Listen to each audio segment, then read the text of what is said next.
मुल्क ऊपर होना चाहिए, मेरी ज़ात नीचे होनी चाहिए, मेरा इदारा ऊपर होना चाहिए, मेरी ज़ात नीचे होनी चाहिए। अगर मेरे इदारे को तरक्की करनी है, अगर मेरी ज़ात ऊपर चली जाएगी तो मेरा इदारा नीचे जाएगा। पाकिस्तान एक मेच्योर स्टेट नहीं है। आपको महसूस होता है कि यार यहाँ का कोई वाली वारिस नहीं, कोई देखने वाला नहीं है, सिर्फ गवर्नमेंट नहीं और इदारों का बहुत रोल रहता है, तो वो रोल तब ना मैच्योर होगा कि वो पाकिस्तान को स्टेबल रख सके। अगर आप 10 लाख रुपए भी कमा रहे हैं और आप ये देखते हैं कि मेरे बच्चे वो जब घर से बाहर निकलते हैं वो सिक्योर नहीं है, बच्चों का फ्यूचर इस लिहाज से सिक्योर नहीं है कि यहाँ की एजुकेशन के बाद ये आगे कैसे बढ़ सकेंगे। अपने रोड के हालात देख लें, आपके रोड टूटे हुए हैं, गंद कचरा पड़ा हुआ है, कोई एडमिनिस्ट्रेशन नहीं नजर आ रही है। जब मैं अपनी फैमिली के साथ भी बाहर निकलने का सोचता हूँ कि हम लोग कहीं डिनर कर लें या कहीं बाहर निकलें, शॉपिंग कर लें, तो फैमिली के साथ मैं निकलूंगा, आगे इस फलाने सिग्नल पे रुकूंगा, इस फलाने सिग्नल इस दिन ये वाकया हुआ था, फलानी जगह जाऊंगा, वहाँ पार्किंग करूंगा, उधर क्या होगा। तो वो ये सोच के शॉपिंग या कि रेस्टोरेंट में जाने का भी फैसला इतने तकलीफ दे मरहले से जहन के गुजरना पड़ता है। यानी आप हर सुबह उठते हैं इस सोच में आ जाते हैं कि क्या ये चैलेंज मैंने तो बर्दाश्त कर लिए, क्या मेरे बच्चे ये चैलेंज बर्दाश्त कर सकते हैं। मैं इनके लिए बच्चों के लिए कॉम्प्रोमाइज करूंगा, मगर मैं मूव करूंगा, उनको अच्छा सॉलिड फ्यूचर दूंगा। वो मुल्क जो कि अपनी टिकट के साथ वो होटल फ्री देता था कि आप वहाँ जाके रुके, वो मुल्क जिसकी एयरलाइन IA की टीम ने जाके बना के दी उनको, आज उनकी एयरलाइन नंबर 1 है, दुनिया का नंबर 1 टूरिज्म है। आज आपके लिए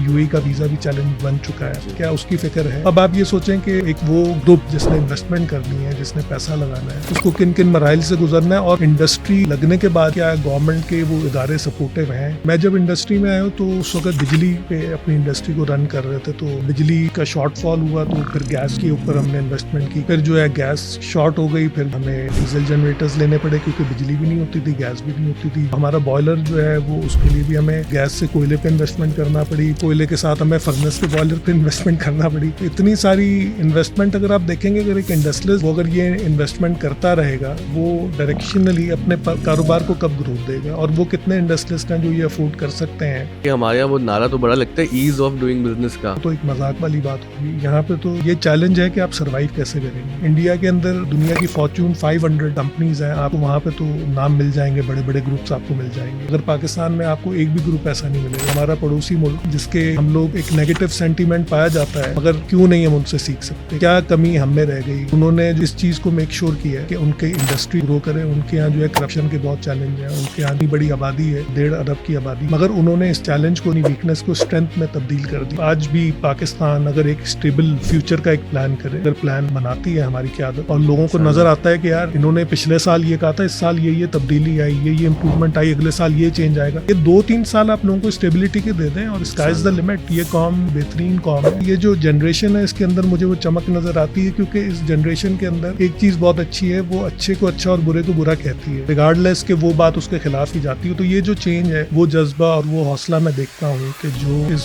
पूरे मुल्क के अंदर तब्दीली ला सकता है। कोई रीजन नहीं है कि कोई भी इस मुल्क से बाहर जाएगा। उनको ये पता होगा कि मैं जो यहाँ कमा रहा हूँ ये डिवैल्यू नहीं होगा, मैं जो यहाँ इंडस्ट्री लगा रहा हूँ, ये जो मैं कमाऊंगा ये डॉलर टर्म में मेरी कमाई होगी, क्योंकि दुनिया आज अपने आप को डॉलर टर्म्स में कैलकुलेट करती है कि मैंने क्या बचाया। अगर आपकी डॉलर स्टेबल है, आपकी पॉलिसी स्टेबल है, आपको ये पता है कि ये गवर्नमेंट जाए, ये रहे, कोई भी चेंज आए, ये जो पॉलिसी है इनमें कोई चेंज नहीं आएगा, डॉलर में कोई चेंज नहीं आएगा। कोला नेक्स्ट के हवाले से एक बहस बहुत सोशल मीडिया पे भी होती है। कोला नेक्स्ट का जो ये उरूज, ये कनेक्टेड है डायरेक्टली बायकॉट कैंपेन से, क्या बात ठीक है? जो ये मूवीज हम देखते हैं, वो 2 घंटे की मूवी के अंदर हीरो बच्चे से लेके और वो एक सक्सेसफुल और पैसे वाला हीरो होता है, तो हमारे जहन में शायद ऐसी पिक्चर बन जाती है कि रातों रात चीजें हो सकती हैं। इस प्लेटफॉर्म पे रातों रात कुछ भी नहीं होता है। आपकी मजेदार जर्नी आपके एडवर्टाइजमेंट कैंपेन्स की भी है। अभी अली अजमत साहब का वो एंथम चल रहा है कि कोला नेक्स्ट है पाकिस्तानी, क्योंकि कोला नेक्स्ट है पाकिस्तानी, हाँ तू भी पी ले पाकिस्तानी। अली अजमत का बचपन में मुझे याद है, मैं जब छोटा था तो उस वक्त सैगा गेम होती थी, तो वो मैं सैगा खेल रहा था अपने भाइयों के साथ। मैं गा रहा था, है जज्बा जुनून की हिम्मत ना हार, और मैं गाए जा रहा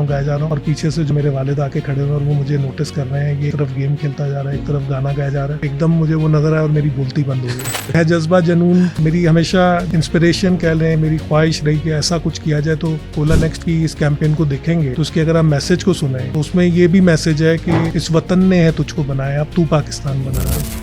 मिट्टी की खुशबू है सुहानी, दरियाओं में जिसकी रवानी, भाई ओनली पाकिस्तानी।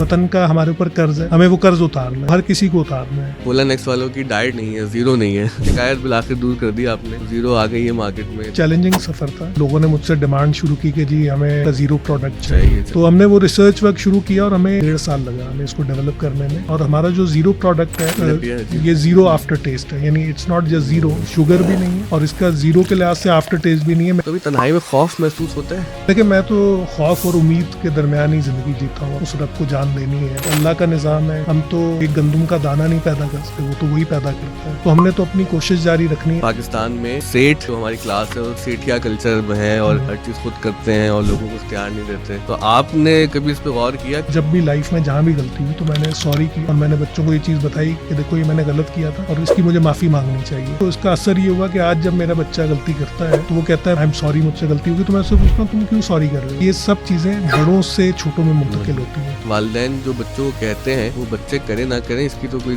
गारंटी नहीं है, लेकिन जो वालिदैन करके दिखाते हैं बच्चे वो जरूर करते हैं। ये तो हमारे यहाँ बड़ा मसला है ना कि माफ़ी ना मांगना। हम देखते हैं रोड रेस से लेकर ये खानदानों में भी ये होता है, बल्कि अब तो रियासत में भी माफ़ी का एक मसला चल रहा है। अहमद जावेद साहब से मेरी मुलाकात हुई, उनसे मैंने पूछा कि जी चैरिटी के बारे में आपकी क्या राय है। तो उन्होंने कहा कि भाई चैरिटी कुछ भी नहीं होती है, जो आप अपने लिए पसंद करते हैं वो लोगों के लिए करें। तो उनकी बात मुझे पहले उस तरह नहीं समझ आई, क्योंकि मैंने कहा कि मैं एक चैरिटी मॉडल का एक सिस्टम बनाना चाहता हूँ, मैं एजुकेशन का सिस्टम बनाना चाहता हूँ, मेरे जहन में ऐसा है। तो उन्होंने कहा वो सिस्टम होना चाहिए जो इस क्वालिटी का हो कि जहाँ पे आपके अपने बच्चे जा सकें, जहाँ पे वो माहौल हो कि जो माहौल आप पसंद करते हैं। अस्सलाम वालेकुम। OTS के प्लेटफॉर्म से आज हम पॉडकास्ट नंबर 100 पेश कर रहे हैं। ये मोमेंट हमारे लिए बड़ा स्पेशल है क्योंकि आज हमारे 100 पॉडकास्ट कंप्लीट हो रहे हैं।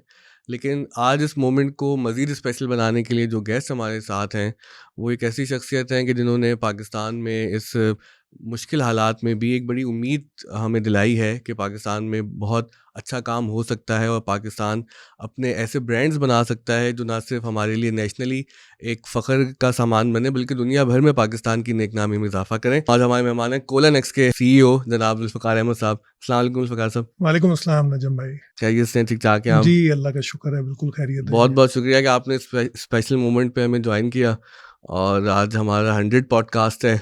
तो ये हमारे लिए भी एक जर्नी ऐसी है जो ओवर द ईयर्स कंप्लीट हुई है और हम ये भी देख रहे हैं कि माशाल्लाह से आपकी जो कोला नेक्स्ट की जर्नी है वो जिस तरह से पूरे पाकिस्तान में सराही जा रही है वो अपनी मिसाल आप है।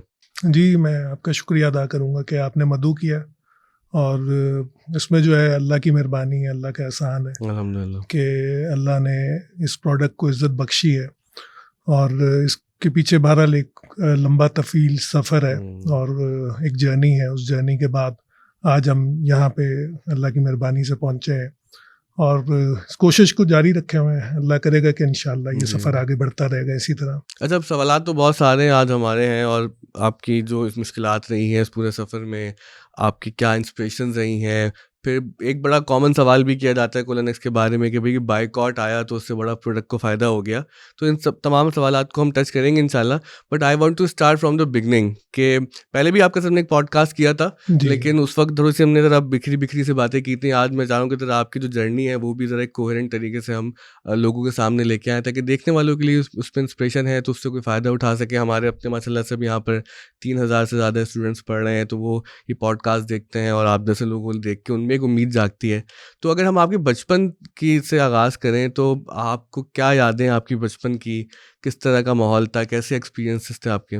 लेकिन जो सबसे इम्पोर्टेंट किसी की भी लाइफ में होता है उसकी एक लाइफ जर्नी होती है कि उसका बचपन कहाँ से शुरू हुआ। क्योंकि इंसान जो है मैं जब मैंने ज़िंदगी पे गौर किया और इसको अच्छे लोगों को जब सुनना शुरू किया, क्योंकि बुक रीडिंग का मुझे जो है मेरे में एक कमी कह लें, खामी कह लें कि बुक रीडिंग का शौक़ नहीं है मुझे। तो यूट्यूब जो है वो उस पर मैंने अच्छे लोगों को जब सुनना शुरू किया तो मुझे ये चीज़ की समझ आई और ये एक साहब को सुना मैंने कि उन्होंने कहा कि जो एक बच्चा होता है ये पूरा वजूद होता है और हम ये समझते हैं कि एक बच्चा है जबकि वो पूरा वजूद है। वजूद का मतलब ये है कि उसकी एक शख्सियत है, उसकी एक सोच है, उसकी एक फ़िक्र है और उस बच्चे को जो है उस फ़िक्र के अंदर जब उसके सवालों के जवाब नहीं मिलते तो वो बच्चा जो है वो डायरेक्शन लेस होता है और उसके सवालों के जवाब अगर एड्रेस हो रहे हों तो वो बच्चा जो है उसके पास एक डायरेक्शन बिल्ड हो जाती है, एक रास्ता उसको मिल जाता है। फिर उसके जो पेरेंट्स हैं, उसके इर्द गिर्द उसके असातिज़ा हैं, माशरा, उसके बड़े बुज़ुर्ग उसको क्या गाइड कर रहे हैं, क्या सीखने को मिल रहा है, तो ये बहुत मैटर करता है। तो मेरी खुशकिस्मती है कि अल्लाह की मेहरबानी, अल्लाह की ज़ात के बाद मेरे वालिदैन का मेरे पे बड़ा एहसान है कि मेरे वालिद जो हैं वो डेफिनेटली इंडस्ट्रियलिस्ट, एक बिजनेसमैन है, सक्सेसफुल है, माशाल्लाह कामयाब है। और जब आप कामयाब होते हैं तो आपकी शख्सियत के अंदर एक आपका अपना मिजाज होता है, एक अपना तरीका होता है। फिर हमारे कल्चरल जो है पाकिस्तान के कल्चर के अंदर जो है वो यूजुअली पेरेंट्स के अंदर वालिद का रोल कल्चर के लिहाज से भी एक ऐसा रोल होता है कि वो एक टफ शख्सियत होती है, अथॉरिटी तो हम समझते हैं ना कि अथॉरिटी होती है। तो यूजुअली आपके पास वहाँ पे चांस कम हो जाता है कि आप वहाँ से ज़्यादा सवाल कर सकें और ज़्यादा आपको जो है वो यूजुअली जो है वो इट्स ऑलवेज डिफ़िकल्ट के जो है आप फिर ये कि उसमें जो है मेरी वालदा का जो है वो उनका बड़ा एहसान कि हमारे जो छोटे छोटे सवालात होते थे, क्योंकि वो सवालों के बच्चों के जो सवाल होते हैं यूजुअली उसको लिया जाता है कि इसको क्या पता है, ये एक सवाल कर रहा है। मगर मेरे ख्याल से ये बड़ा इम्पॉर्टेंट होता है कि आपका बच्चा जब आपसे सवाल कर रहा है और उन सवालों के जवाब मिलें। तो मैं यूजुअली जब मैं छोटा होता था तो मैं कोई जहाज़ देखता था तो मैं वालदा को कहता था कि क्या मैं ये जहाज़ ख़रीद सकता हूँ? तो वो कहती थी बेटा क्यों नहीं, मेहनत करोगे तुम सब खरीद सकते हो, क्यों नहीं खरीद सकते हो? तो मैं उनसे कहता था ये 5 स्टार होटल है क्या? मैं एक दिन मैं वॉक कर रहा था 5 स्टार होटल के बाहर, तो मैंने कहा क्या मैं जो है ये 5 स्टार होटल ऐसा बना सकता हूँ, कर सकता हूँ? तो मेरी वालदा ने कहा क्यों नहीं कर सकते हो? तो ये उनका मेरे पे एहसान और मेरे वालिद का मेरे पे एहसान कि उन्होंने जो है कि कभी अपना रोल अदा किया, दोनों ने अपना रोल अदा किया। और मेरे वालिद का ये होता था बहुत क्रिटिकली वो चीज़ों को देखते थे, तो वो साइड तो वो एक बैलेंस था कि उनका ये होता था कि जो है अच्छा तुमने ऐसा किया तो तुम इसका मतलब है कि तुम ये नहीं कर सकते हो। तो वो सोच होती थी कि अच्छा अगर मैंने ऐसा किया तो मैं आगे नहीं बढ़ सकता। तो वो वहाँ पे होता था और फिर मैं वालदा के पास जाता था कि जी उन्होंने तो कहा मैं ऐसा नहीं कर सकूंगा। उन्होंने वो कहती थी नहीं क्यों नहीं कर सकोगे, तुम कर सकोगे, मेहनत करो, क्यों नहीं कर रहे, तुम ऐसे क्यों नहीं देख रहे, वो तो तुम्हारे भले के लिए बात कह रहे हैं। तो वो एक मैं ये समझता हूँ कि पुश और पुल की कहानी है जो कि बड़ी मज़ेदार होती है अगर घर के अंदर ये नेमत मैसर हो। एक तरफ से आपको पुश मिले, एक तरफ से पुल मिले, एक तरफ से ज़रा टफ साइड मिले तो दूसरी तरफ से कोई प्यार करने वाला हो, तो एक बैलेंस शख्सियत बन जाती है। तो ये है कि ये एक जर्नी के अंदर जो है ये दोनों का वो जो बैलेंस है इसने मैं समझता हूँ कि मेरी लाइफ में एक बहुत बड़ा रोल अदा किया। और अच्छे मोहब्बत करने वाले आपने काफ़ी अच्छे से एक्सप्लेन किया बड़े इंटरेस्टिंगली। और मेरे ख्याल से ये जो दोनों के रिवायती रोल हैं हमारे माशरे में, या गो क्या वो चेंज भी हो रहे हैं, उसमें अब चेंजेस भी आ रहे हैं, बल्कि कुछ जगह तो मैं देखता हूँ वो स्वैप हो रहे हैं रोल्स, जो कि अब हमारे नए तकाजे हैं ज़िंदगी के। उस पर भी ज़्यादा तनकीद लोग करते हैं कि क्या मर्द को ही अपने रिवायती रोल में रहना चाहिए या औरत का रोल अज्यूम करना चाहिए, शेयर करना चाहिए या स्वैप करना चाहिए। ये तो बाहर एक अलग बहस हो जाएगी। लेकिन इसमें आपसे एक सवाल ये भी बनता है ना कि मसला आपकी जो एक्सटेंडेड फैमिली है, मसला वो सब लोग ही कामयाब हैं, अपने इंडस्ट्रियलिस्ट हैं और बड़े ग्रुप चला रहे हैं। तो फैमिली में तो आपने बहुत से लोगों को देखा इंस्पिरेशन।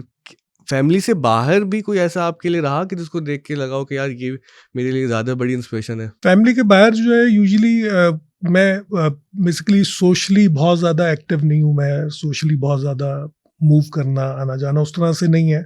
मगर ये कि मैं लोगों की स्टोरीज़ को सुनना समझना थोड़ा बहुत जो है वो कभी कभी न्यूज़पेपर को देखना, कभी थोड़ा बहुत मेरे में था ये चीज़। और मैं फिर लोगों की स्टोरीज़ देखता रहता था, उनको गौर करता था कि ये कैसे हुआ, ये कैसे हुआ। फिर बिल गेट्स उस दौर में जो है हमारा वो एक मशहूर शख्सियत, तो उनको देखना अभी तक रेलेवेंट है, वो अभी तक रेलेवेंट है। तो वो एक उनकी सक्सेसफुल जर्नीज़ को देख के मैं हमेशा ये गौर करता था और मैं हमेशा ये डिस्कस करता था अपने दोस्तों से, दोस्त अहबाब से, जानने वालों से कि यार ये इसने कैसे किया, क्यों हुआ, कैसे हुआ।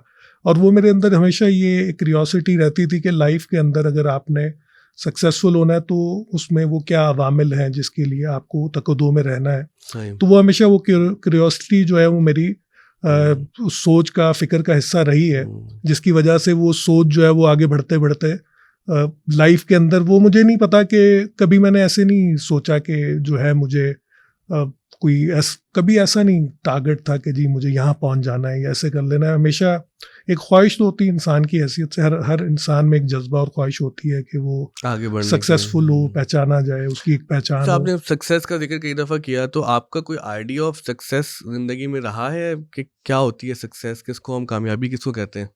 कामयाबी की डेफिनेशन मेरी वक्त के साथ बदलती रही है। पहले मेरी कामयाबी ये होती थी कि ये सर्टन टारगेट है, ये सर्टन टास्क है और मैं ये कर लूँगा तो मैं कामयाब हो जाऊँगा। जिस तरह मेरी लाइफ में ये एक मेरा टास्क था कि मैं जो है एक एफर्ट करके एक ब्रांड डेवलप करूँगा।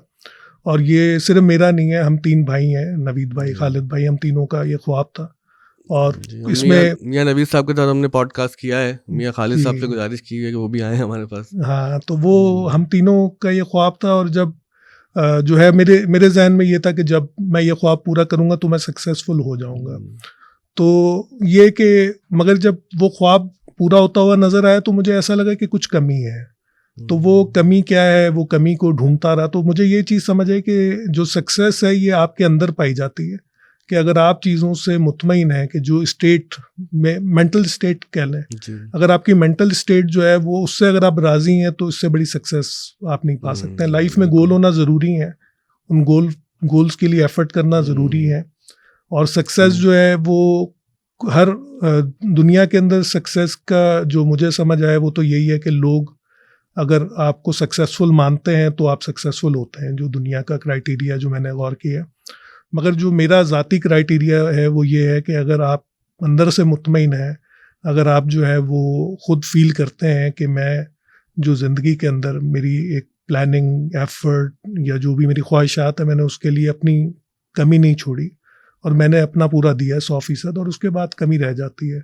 तो मैं समझता हूँ कि अगर आप कंटेंट हैं और आपके दिल के अंदर आप मुतमईन हैं तो इससे बड़ी सक्सेस नहीं हो सकती। और वही यही बात है कि ज़ाहिर है कि हमारा जो मजहबी आइडिया है कि सक्सेस दुनिया की एक है और फिर दुनिया के बाद जो एक असल सक्सेस है उसका तो उसके लिए सबको ही एफर्ट करनी चाहिए। और आखिरत की सक्सेस दुनिया से जुड़ी हुई है, दुनिया की आखिरत से जुड़ी हुई है।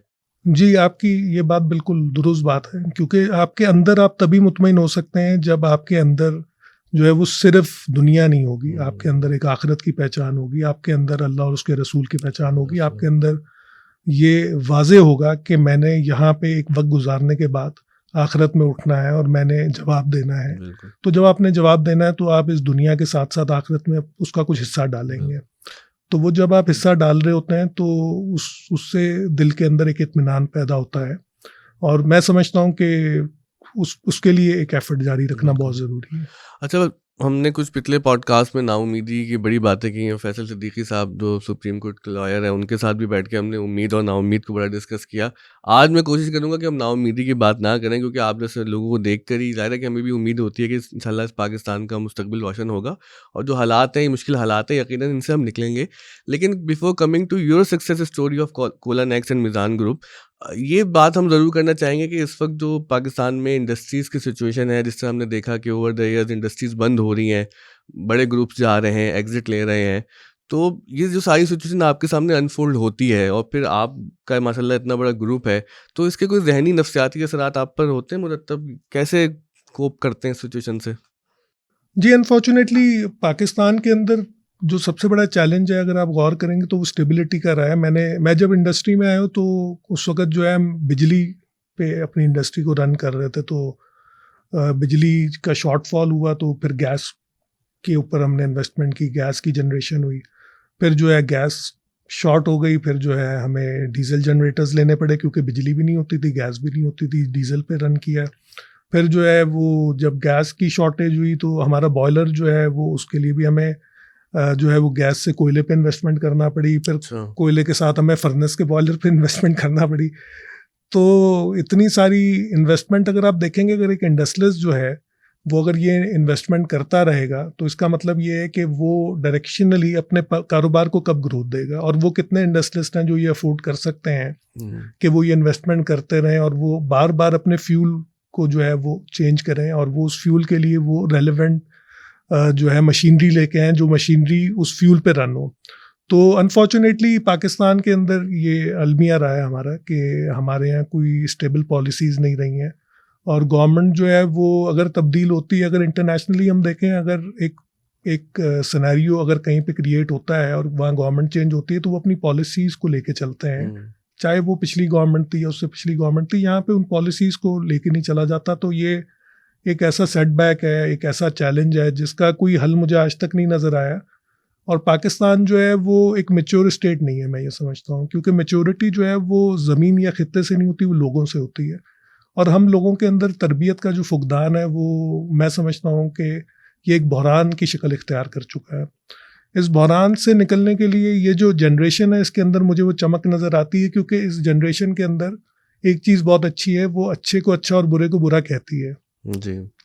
रिगार्डलेस कि वो बात उसके खिलाफ ही जाती है। तो ये जो चेंज है, ये जो आप उम्मीद या होप की जो बात कर रहे हैं, मुझे इस जनरेशन में वो होप अब नज़र आती है, क्योंकि इनके अंदर वो जज्बा और वो हौसला मैं देखता हूँ कि जो इस पूरे मुल्क के अंदर तब्दीली ला सकता है, बशर्त है कि इसकी तरबियत और इसकी तालीम के ऊपर तवज्जो दी जाए। और ये भी स्टेट की बहुत बड़ी जिम्मेदारी है। तरबियत तो घर से मिलती है, मगर तालीम जो है वो स्टेट की जिम्मेदारी है। तो मैं ये समझता हूँ कि स्टेट को इसमें अपना रोल प्ले करना होगा, और वो रोल जो है वो सिर्फ स्टेट को नहीं, वो हम सबको मिलकर अदा करना होगा। जो अच्छे लोग जिनको अल्लाह ने जो है वो वुसअत दी है, उनको आगे बढ़ना होगा, उनको एफर्ट करके इस माशरे के अंदर अपना ये हिस्सा डालना होगा। इसमें दोनों बातें, इस जनरेशन को स्पेस भी देना चाहिए, और फिर इस जनरेशन से भी हम गुजारिश करते हैं, जिसमें शायद अभी कुछ थोड़ा ताल्लुक मेरा भी है, शायद ख़त्म होने वाला है, क्योंकि जो हमारे बड़े हैं उनके भी तजुर्बात से सीखें, उनके एक्सपीरियंस को सुने, इतना हौसला पैदा करें ना बात सुनने का, पढ़ने का। तो ज़ाहिर है कि टू वे एक्सपीरियंस है। आपने जो इनकन्सिस्टेंसी की बात की ना पॉलिसी की, उसमें तो सबसे बड़ी मिसाल हमारे सामने ये डॉलर वाली है कि अब डॉलर कभी आते हैं, कभी गायब हो जाते हैं। कभी एक हुकूमत कहती है कि इसके वैल्यू नीचे रखो, दूसरी कहती है कि इसको मार्केट के फोर्सेस पे छोड़ दो। तो एज एन इंडस्ट्रियलिस्ट आपने कितना सफ़र किया है, और आपका क्या टेक है इस मसले पर कि जो डॉलर के रेट का मसला है, ये तो बहुत बड़ा मसला होता होगा आप लोगों के लिए भी? जी डेफिनेटली। जो है मैं इस पे तो मैं अपनी ये राय रखता हूँ इसके ऊपर कि जो कोई भी मुल्क है उसके अंदर एक रोल होता है जो कि गवर्नमेंट का रोल है, एक रोल होता है जो कि इंडस्ट्रियलिस्ट और लोगों का रोल है। तो गवर्नमेंट की ये जिम्मेदारी है कि वो स्टेबिलिटी दे, वो उस डॉलर को स्टेबल रखे। उसके लिए उनको जो अपना पार्ट प्ले करना है वो प्ले करें, क्योंकि अगर गवर्नमेंट ये कहती है कि जी हमें डिवैल्यूएशन करना ज़रूरी है, और क्योंकि हमारी एक्सपोर्ट्स कम है और हमारी इंपोर्ट ज़्यादा है, तो ये डिवैल्यूएशन के साथ ही हम इसको लेके चल सकते हैं। तो डिवैल्यूएशन जो है ये वो प्रोसेस है कि जिससे कभी भी स्टेबिलिटी नहीं आ सकती है, क्योंकि अगर आपकी एक्सपोर्ट्स कम है और आपकी जो इंपोर्ट ज़्यादा है, तो इसका मतलब ये है कि अगर आप डॉलर की डिवैल्यूएशन करेंगे तो टेम्परेरी तो आपकी इंपोर्ट थोड़ी कम होगी, मगर फिर जो लॉन्गर टर्म में आप देखेंगे फिर इंपोर्ट्स क्योंकि ज़रूरत है वो वहीं पहुंच जाएगी। तो इस सूरत में तो अगर आपका 500 या 1000 रुपये का भी डॉलर हो जाए तो भी ये गैप तो आप फिल नहीं कर सकते। तो हल ये नहीं है, हल ये है कि आपने अपनी एक्सपोर्ट्स को बढ़ाना है, और जब तक आपकी एक्सपोर्ट नहीं बढ़ती हैं तो आपने किसी भी तरीके से इसको किस तरह स्टेबल रखना है, ये क्योंकि I am not expert on that, तो मैं तो इस पर कोई कमेंट नहीं कर सकता, मगर मैं ये ज़रूर कहूँगा कि ये गवर्नमेंट का पार्ट है और उसको देखना होगा कि वो इसको कैसे कर सकती है, कि उसने इसको स्टेबल कैसे रखना है। अगर वो इसको स्टेबल नहीं रखती है तो अगर हम देखते हैं कि वो चाइनीज़ इन्वेस्टमेंट भी जो पाकिस्तान में आई, तो उनको वो भी इस चैलेंज का शिकार रहे कि उन्होंने यहाँ पे इन्वेस्टमेंट की, और जो है जब उन्होंने ये देखा कि उन्होंने लैंड पे इन्वेस्टमेंट की और उसके बाद बिल्डिंग पे इन्वेस्टमेंट की, और फिर इसके बाद जब उन्होंने कोई भी बिजनेस शुरू किया तो जब उनको रिटर्न आना शुरू हुए तो डिवैल्यूएशन हुई, और डिवैल्यूएशन के बाद जब उन्होंने वो रिटर्न्स को देखा तो उन्होंने देखा कि यार हमने अगर 106 रुपये के हिसाब से अगर इन्वेस्टमेंट की थी और आज 280 के हिसाब से हमें रिटर्न आ रहा है, तो वो तो डॉलर कन्वर्ट करते हैं। जब डॉलर कन्वर्ट किया तो उन्होंने देखा कि यार हमारा रिटर्न तो 1/3 रह गया। तो इस तरह करके वो नई जो वेंचर्स, वो नए आपके पास जो इंडस्ट्री बाहर से आनी थी वो इंडस्ट्री भी नहीं आई। तो इस तरह के ये जो चैलेंज है, इसके अंदर जो आपका इंटरबैंक रेट है इसको किस तरह से फिक्स रखना है, ये गवर्नमेंट को देखना है कि वो कैसे इसको फिक्स रख सकते हैं। अगर वो इसको फिक्स नहीं रखते हैं तो ये स्टेबिलिटी नहीं रहेगी, और ये स्टेबिलिटी नहीं रहेगी तो आपके पास कभी भी जो है वो एक, जैसे कहते हैं, बड़ा ग्रुप, बड़े पैसे, बड़ा इन्वेस्टर आपकी तरफ कभी भी मुतवज्जह नहीं होगा। इनफैक्ट लोग तो अब एग्जिट ले रहे हैं पाकिस्तान से, और हमारे सामने ही है सिचुएशन। तो ये डॉलर फ्लक्चुएशन इतनी मौलिक है कि ये पूरी इंडस्ट्री को हिला देती है। ये वन ऑफ द रीजंस है और मेजर रीज़न है। इसके अलावा जो है आपकी स्टेबिलिटी के जो फैक्टर्स हैं जो कि मिसिंग है हमारे यहाँ, उसके अंदर गवर्नमेंट की पॉलिसीज़ कह लें, फिर अनफॉर्चुनेटली जब हमारे यहाँ गवर्नमेंट चेंज होती है उसके चैलेंजेस आ जाते हैं। फिर हमारे यहाँ जो है वो, क्योंकि आपको पता है कि पाकिस्तान के अंदर जो है वो सिर्फ गवर्नमेंट नहीं और इदारों का बहुत रोल रहता है, तो वो रोल जो है वो कब वो इतना मैच्योर होगा कि वो पाकिस्तान को स्टेबल रख सके, तो ये बहुत ज़रूरी है। और अगर जिस दिन ये स्टेट स्टेबल हो तो ये 25 करोड़ लोगों का मुल्क है, ये बहुत बड़ी अपॉर्चुनिटी पूरी दुनिया के लिए, इवन पाकिस्तान में जो पाकिस्तानी बैठे हैं इनके लिए बहुत बड़ी अपॉर्चुनिटी है। सिर्फ चैलेंज ये है कि जो ये स्टेबिलिटी है, अगर वो कहीं से भी किसी भी तरह उसको इंश्योर करें तो यकीन माने कि पाकिस्तान जो है एक बहुत बड़ी अपॉर्चुनिटी है। स्टेबिलिटी का एक मसला हमारी सिक्योरिटी से भी जुड़ा हुआ है, तो सिक्योरिटी कंसर्न तो सबको ही रहते हैं। और जो हम कराची में रहने वाले हैं, अगर हम बिल्कुल बात नीचे से शुरू करें तो मोबाइल छीनने से लेके वॉलेट छीनने से लेके पता नहीं क्या क्या डर हमें होते ही हैं। लेकिन अभी हम देखते हैं कि पूरे पाकिस्तान में सिक्योरिटी की इस वक्त सिचुएशन बहुत ही परेशान कुन है। तो ऐसी सिचुएशन में जब कोई इंडस्ट्री लगाने का सोचते हैं या एक्सपेंड करने का सोचते हैं, या फिर अपने आप की जो ऑलरेडी बिजनेसेस हैं, जो आपकी रोज़मर्रा ज़िंदगी है, तो उसके हवाले से फिर किस तरह से उसको कोप अप करते हैं सिचुएशन को? देखिए, मैं तो ये बहुत बड़ा चैलेंज है जब मैं अपनी फैमिली के साथ भी बाहर निकलने का सोचता हूँ कि मैं कहीं जाके जो है कि हम लोग कहीं डिनर कर लें या कहीं बाहर निकलें, शॉपिंग कर लें, तो मेरे जहन में जो है कि मैं ये सोचता हूँ कि मेरी फैमिली के साथ मैं निकलूँगा और मैं ये आगे इस फलाने सिग्नल पे रुकूंगा, इस फलाने सिग्नल पे जो है वो इस दिन ये वाक़या हुआ था, लोगों के साथ स्नैचिंग हुई थी, और फिर जो है मैं फलानी जगह जाऊंगा, वहाँ पार्किंग करूंगा, उधर क्या होगा। तो वो ये सोच के मैं एक शॉपिंग या एक रेस्टोरेंट में जाने का भी फ़ैसला जो है वो इतने तकलीफ दे मरहले से जहन के उससे गुजरना पड़ता है। तो ये तो एक मैंने आपको बताया कि ये सिर्फ वो है कि जब मैं जो अपनी फैमिली के साथ एक खाने के लिए निकलना है, पर्सनल मसला है हमारा। ये तो अब आप ये सोचें कि जब लोग इस हद तक मुतासर हो रहे हैं अपनी फ़िक्र और सोच में, तो एक वो ग्रुप जिसने इन्वेस्टमेंट करनी है, जिसने पैसा लगाना है, उसको किन किन मराइल से गुजरना है, और उन मराइल के बाद जो है उसको इंडस्ट्री लगने के बाद जो है क्या गवर्नमेंट के वो इदारे सपोर्टिव हैं, क्या वो इदारे ये फ़िक्र करते हैं कि ये इंडस्ट्री जो है वो कैसे सरवाइव करेगी, ये कैसे ग्रो करेगी, क्या उनके पास ये टास्क उनको दिया गया है कि इसको आपने लेके चलना है, ये इंडस्ट्री बंद नहीं होनी चाहिए। क्या आज तक कोई ऐसी गवर्नमेंट ने कोई ऐसी इदारे के अंदर कोई ऐसा काम किया हो या ऐसे लोगों का एक सिस्टम बनाया हो कि जो सिर्फ इस चीज़ को मॉनिटर कर रहा हो कि लोग जो हैं वो ये इंडस्ट्री बंद कर गए और वो क्यों बंद कर गए, और जो अब लग रही है वो कैसे नहीं बंद होगी, जो छोड़ के जा रहे हैं वो क्यों छोड़ के जा रहे हैं, और अगर जो अभी चल रहे हैं वो बंद ना हो जाए, क्या उसकी फिक्र है। मिड स्केल इंडस्ट्रीज बहुत बंद हुई हैं, छोटी इंडस्ट्रीज बहुत बंद हुई हैं, एसएमई जिसे हम कहते हैं। तो वैसे एक इनफॉर्मली पूछना चाह रहा हूँ कि पॉडकास्ट इनफॉर्मली होता है कि हमारे यहाँ वो नारा तो बड़ा लगता है ईज ऑफ डूइंग बिजनेस का। तो as a businessman, as an industrialist, आप महसूस होता है कि कोई ईज ऑफ डूइंग बिजनेस के नाम पर कुछ हो रहा है हमारे यहाँ? देखिए, ईज ऑफ डूइंग बिजनेस तो खैर अगर हम यहाँ पे कहें तो वो तो एक मजाक वाली बात होगी। यहाँ पे तो ये चैलेंज है कि आप सरवाइव कैसे करेंगे।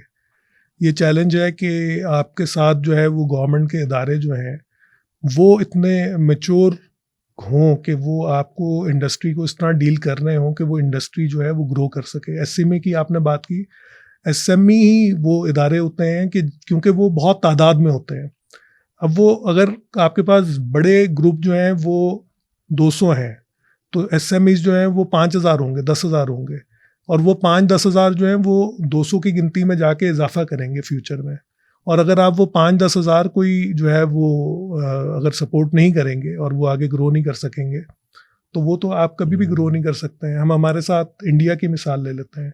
इंडिया के अंदर जो दुनिया की फॉर्च्यून 500 कंपनीज़ हैं, आपको वहाँ पे तो नाम मिल जाएंगे, बड़े बड़े ग्रुप्स आपको मिल जाएंगे, मगर पाकिस्तान में आपको एक भी ग्रुप ऐसा नहीं मिलेगा जो फॉर्च्यून 500 दुनिया के जो बड़े 500 बड़े ग्रुप्स हैं उसमें उनका शुमार किया जाए।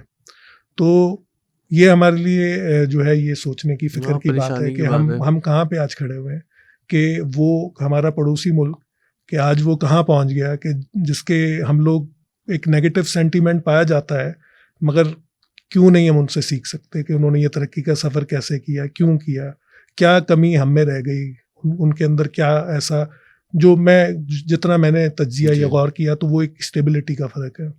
वहाँ पे अगर आप देखेंगे स्टेबल पॉलिसीज़ हैं और उन्होंने जो है वो इस चीज़ को मेक श्योर किया है कि उनके इंडस्ट्री जो है वो ग्रो करे। उनके यहाँ जो है करप्शन के बहुत चैलेंज हैं, उनके यहाँ जो है वो इतनी बड़ी आबादी है, वो आबादी जो है वो मैं ये समझता हूँ कि ये उनके लिए बहुत बड़ा चैलेंज है, 1.5 अरब की आबादी होना, मगर उन्होंने इस चैलेंज को जो है अपनी वीकनेस को स्ट्रेंथ में तब्दील कर दिया।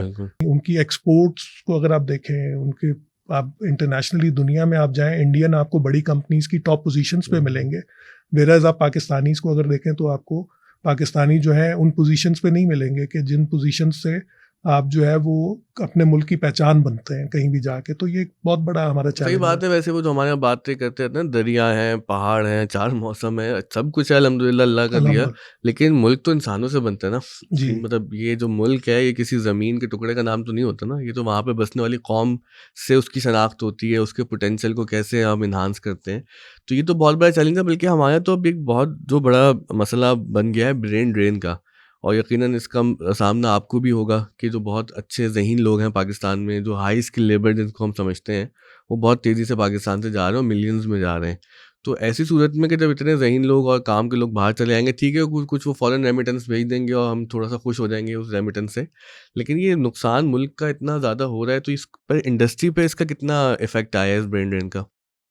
मैं ब्रेन ड्रेन को 2 तरीके से देखता हूँ। एक तो जो आपने बात की है वो बात बिल्कुल दुरुस्त है कि ये हमारे मुल्क का बहुत बड़ा लॉस है कि हमारे पास से वो लोग, जिस तरह मेरी इंडस्ट्री में वो लोग जो कि स्किल्ड अच्छे लोग हैं, जिनकी क्वालिटी है, जो काम को समझते हैं, जब वो हमारे से एग्ज़िट कर रहे हैं तो हमारे पास जब हम इंटरव्यू करते हैं तो उस तरह की क्वालिटी के लोग अब अवेलेबल नहीं हैं। जी। तो ये तो एक बहुत बड़ा चैलेंज है, और इस चैलेंज का जो है वो, क्योंकि स्टेट ने जो है वो अपना वो किरदार नहीं अदा कर सकी अनफॉर्चुनेटली। अगर वो अदा करती तो यहाँ पे ऐसी क्वालिटी की अपॉर्चुनिटीज़ होती कि वो बाहर ना देखते। जी। तो अब वो लोग तो बाहर जा रहे हैं, और वो जब बाहर जा रहे हैं तो इसकी वजह से हम लोग इस मुश्किल का शिकार हैं कि हमें अच्छे लोगों की हर वक्त तलाश रहती है, और हम अच्छे लोगों के इंटरव्यूज़ करते रहते हैं, उनको लाना, और कुछ हिस्सा अब हमें डालना पड़ता है कि हम कुछ पार्ट प्ले करें कि उनकी ट्रेनिंग हो। और जो इसका दूसरा हिस्सा है वो हिस्सा ये है कि ये जो लोग बाहर जा रहे हैं, क्योंकि आपके मुल्क के अंदर जो आबादी एक बहुत बड़ा चैलेंज है। आप इनको एजुकेशन भी पूरे तरीके से नहीं दे पा रहे हैं, आप इनको हेल्थ मेडिकल भी नहीं दे पा रहे हैं। तो जब लोग जो हैं वो बेसिक्स से ही महरूम होते हैं तो वो फिर अपना रास्ता खुद बनाते हैं। तो मैं ये समझता हूँ कि ये हमारे मुल्क के लिए इस लिहाज से बेहतर भी है कि ये लोग जो बाहर जा रहे हैं, इससे रेमिटेंस भी आएगी, और इससे जो है वो और लोग भी यहाँ से, क्योंकि ये अगर पाकिस्तान से बाहर जाते हैं तो आपके पाकिस्तान के अंदर एक ऐसा माहौल बनेगा कि जहाँ पे आप लोग जो है, जहाँ पे आपने एक्सपोर्ट करना है, वहाँ पे आपकी HR एक्सपोर्ट का भी एक मॉडल है कि जिसके ऊपर आपका ये काम चल रहा है। जी। और ये मैं समझता हूँ सबसे वीक मॉडल होता है किसी भी मुल्क के अंदर, जब वो अपने मुल्क के अंदर लोगों को वो सर्टन अपॉर्चुनिटीज़ नहीं दे सकते तो फिर ये लोग बाहर निकलते हैं।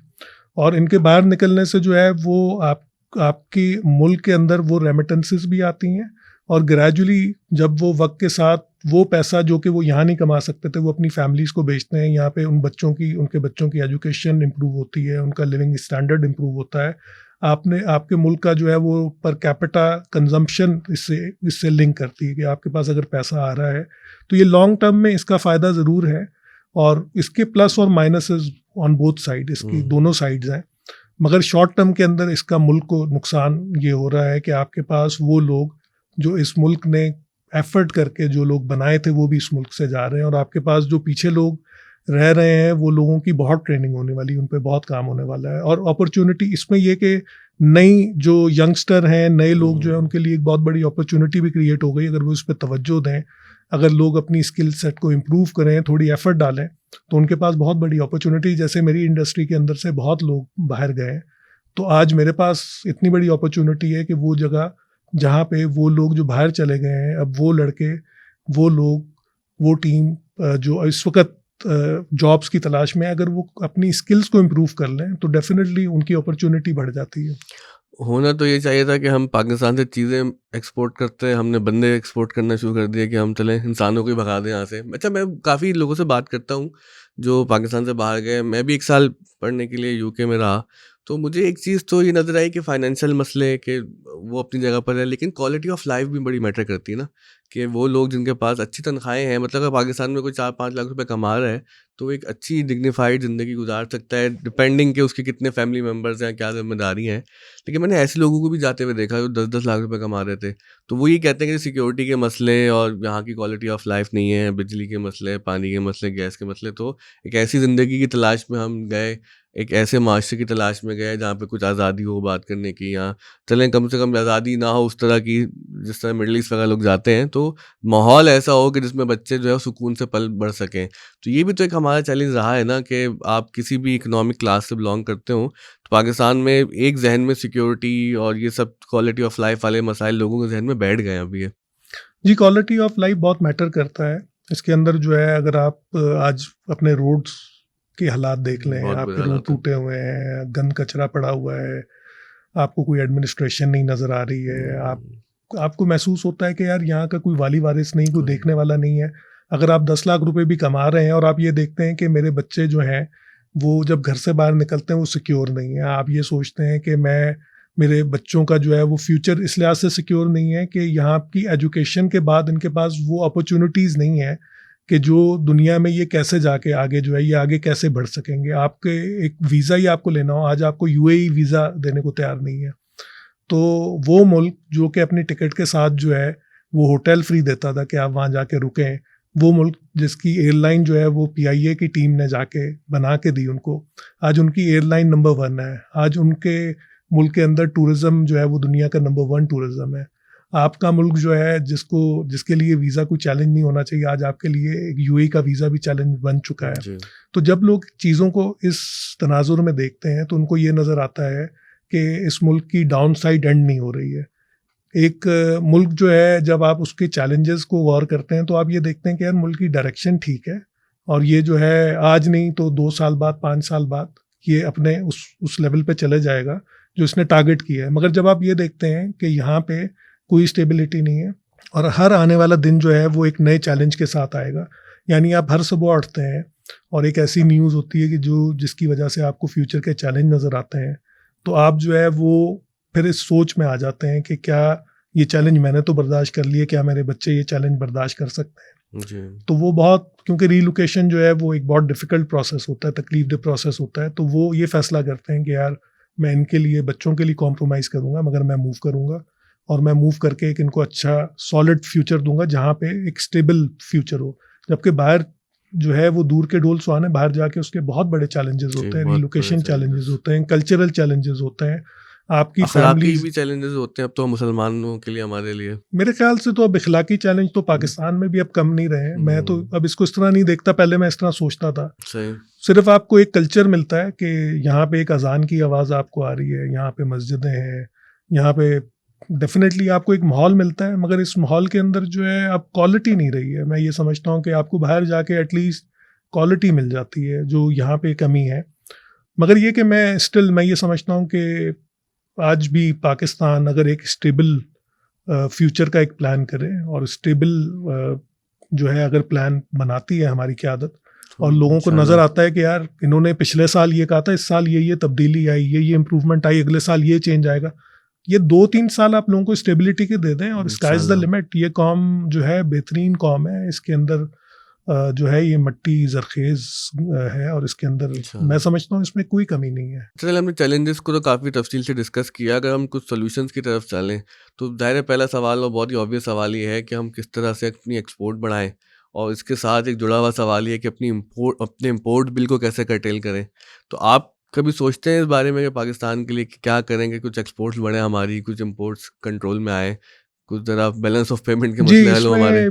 देखें, इस वक्त SIFC एक बहुत अच्छा रोल प्ले कर रहा है इसके अंदर, और मैं तो ये दुआ करता हूँ अल्लाह करे ये स्टेबिलिटी के साथ ये रोल प्ले होता रहे। तो वो एक अच्छा इदारा है। इसके अंदर देखें, सबसे इम्पोर्टेंट ये होता है कि जब इंटरनेशनली मैंने मॉडल्स को स्टडी किया तो वहाँ पे मैंने देखा, मैंने टर्किश मॉडल को जब स्टडी किया तो उनके यहाँ ज़मीन जो है वो रेंट पे देते हैं। आपकी इंडस्ट्री आपने लगानी है, आपको ज़मीन ख़रीदने की ज़रूरत नहीं है, आप ज़मीन का रेंट देंगे, आप इंडस्ट्री लगाइए, और फिर उनके इकोनॉमिक जोन्स हैं, उन इकोनॉमिक जोन्स के अंदर उसकी फैसिलिटीज़ हैं। पाकिस्तान में भी इकोनॉमिक जोन्स हैं, मगर आपको फिर ज़मीन ख़रीदनी पड़ती है, वहाँ पे रेंट पे आपको मिल जाती है। फिर आपका ये कि एक स्टेबिलिटी है, अगर आपकी डॉलर स्टेबल है, आपकी पॉलिसीज स्टेबल है, आपको ये पता है कि ये गवर्नमेंट जाए, ये रहे, कोई भी चेंज आए, ये जो पॉलिसी है इनमें कोई चेंज नहीं आएगा, इस डॉलर में कोई चेंज नहीं आएगा। आप यकीन माने पाकिस्तान जो है वो मार्केट है कि जिसके अंदर इतना बड़ा गैप है। ये जो आपने इंपोर्ट बिल कम करने का कहा है, ये एक बहुत बड़ी अपॉर्चुनिटी इस मुल्क के लिए, क्योंकि वो जो चीज़ें इंपोर्ट कर रहा है, आपके पास इंपोर्ट बिल मौजूद है, आप उसकी रेलेवेंट इंडस्ट्री यहाँ पे बना सकते हैं, और आपके पास जो है वो बहुत बड़ा पोटेंशियल है। आपके पास जो है वो यहाँ पे लोग जो बड़े ग्रुप्स हैं वो भी स्टेबिलिटी की वजह से नई इन्वेस्टमेंट और उस तरफ तवज्जो नहीं दे पा रहे हैं। तो डेफिनेटली जब स्टेबल होगा तो आपके पास फॉरेन इन्वेस्टमेंट भी आएगी और आपके पास जो है फॉरेन इन्वेस्टमेंट से पहले अगर आपका लोकल इन्वेस्टर, लोकल इंडस्ट्रियलिस्ट जो है, अगर वो स्टेबल होगा, स्टेबल माइंड confidence होगा, देंगे उसका उसको आप। कॉन्फिडेंस होगा, वो उसकी सिक्योरिटी आप उसको दे रहे हैं, उसको आप अच्छा एनवायरनमेंट दे रहे हैं, तो ये तो आप यानी इसमें तो कोई दूसरी राय नहीं है कि आपके सामने वो सारी प्रोडक्ट्स जो आप इंपोर्ट कर रहे हैं वो यहाँ क्यों नहीं बनाई जा सकती हैं। बिल्कुल। सिर्फ ये है कि आपको ओनरशिप चाहिए, आपको ओनर्स चाहिए, और आज आप ओनरशिप का फुकदान है इस वक्त। अगर ओनर्स बन जाएं, आप ओनर की हैसियत से देखें, तो ये सब चीज़ें बदल जाएंगी। यानी जो हमारे यहाँ चैलेंज है, वो चैलेंज ये है कि मुल्क ऊपर होना चाहिए, मेरी ज़ात नीचे होनी चाहिए, मेरा इदारा ऊपर होना चाहिए, मेरी ज़ात नीचे होनी चाहिए। अगर मेरे इदारे को तरक्की करनी है, अगर मेरी ज़ात ऊपर चली जाएगी तो मेरा इदारा नीचे जाएगा। अगर हम लोग ऐसे ही है। मुल्क को ऊपर ले लें कि मुल्क की ज़रूरत क्या है, तो मुल्क की सबसे अशद ज़रूरत है स्टेबिलिटी। अगर आज आप ये स्टेबिलिटी कायम कर देते हैं, तो मैं समझता हूँ कोई रीज़न नहीं है कि कोई भी इस मुल्क से बाहर जाएगा, कोई पैसा लेके बाहर जाएगा। लोगों को बाहर जाके नौकरी तलाश करनी पड़ेगी। उनको ये पता होगा कि मैं जो यहाँ कमा रहा हूँ ये डिवैल्यू नहीं होगा, मैं जो यहाँ इंडस्ट्री लगा रहा हूँ, ये जो मैं कमाऊँगा ये डॉलर टर्म में मेरी कमाई होगी, क्योंकि दुनिया आज अपने आप को डॉलर टर्म्स में कैलकुलेट करती है कि मैंने क्या बचाया। आपने कई दफ़ा स्टेबिलिटी का जिक्र किया ना, तो एक बात मतलब वो मैं तो कह सकता हूँ कि लेजिटिमेसी बहुत ज़रूरी होती है स्टेबिलिटी के लिए। तो इस पे भी ज़रा गौर करें कि भाई चीज़ें उस वक्त स्टेबल होती हैं जब लेजिटिमेट हो। अच्छा, तो रियासत का जो किरदार है वो तो हमारे सामने है। अगर हम ये देखें कि मीज़ान ग्रुप में जब आपने और आपके दोनों भाइयों ने, नवीद साहब ने, खालिद साहब ने चीज़ें संभालना शुरू की, तो आपने किस तरह से चीज़ों को बदला? अगर उसको एक हम मॉडल के तौर पे, एग्जाम्पल के तौर पर लें कि क्या आप लोगों ने अपने एम्प्लॉयज़ को हेल्थ फैसिलिटीज़ दी, आपने उनको उस तरह के स्ट्रक्चर्स पे लेके आए कि जिस तरह से एक इदारे के अंदर लोगों को खुश रखना होता है? क्योंकि रियासत भी देखें ना, एक इदारा ही है ना बड़ा सा, कि अगर हम एक कंपनी की मिसाल लेके समझें तो मेरे ख्याल से कि वो रियासत पे भी उसको किसी ना किसी दर्जे पे जाके अप्लाई किया जा सकता है। तो आप लोगों का अपना सफ़र क्या रहा इस हवाले से?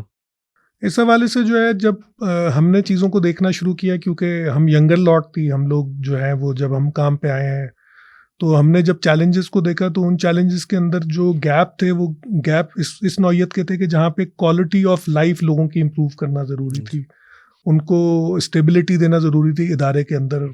एचआर का हमारे डिपार्टमेंट में वीकनेसेस थी, उनको हमने देखा। हेल्थ इंश्योरेंस, हेल्थ मेडिकल और ये सारी चीज़ों को हमने एड्रेस किया। फिर हमने जो है वो इस चीज़ को इंश्योर किया कि लोग जो हैं उनको ये नज़र आए कि इदारे के अंदर एक स्टेबिलिटी पाई जाती है, और वो स्टेबिलिटी जो है वो सिर्फ आपके वादों से, बातों से नहीं होती है, वो आपको करके दिखाना होता है और फिर लोगों के साथ खड़ा होना होता है। जो लीडर होता है, लीडर आप तब हो सकते हैं अगर आप एक डिपार्टमेंट के हेड हैं और आपके पास जो है वो आपका असिस्टेंट आता है, आपका जूनियर आता है, तो वो आपके पास एक चैलेंज लेके आता है, तो आपने उस चैलेंज को खुद कबूल करना होता है, ना कि आप उसको बोलें कि भाई मैंने आपको रखा हुआ है तो ये काम आपने करना है, ये मेरा काम नहीं है।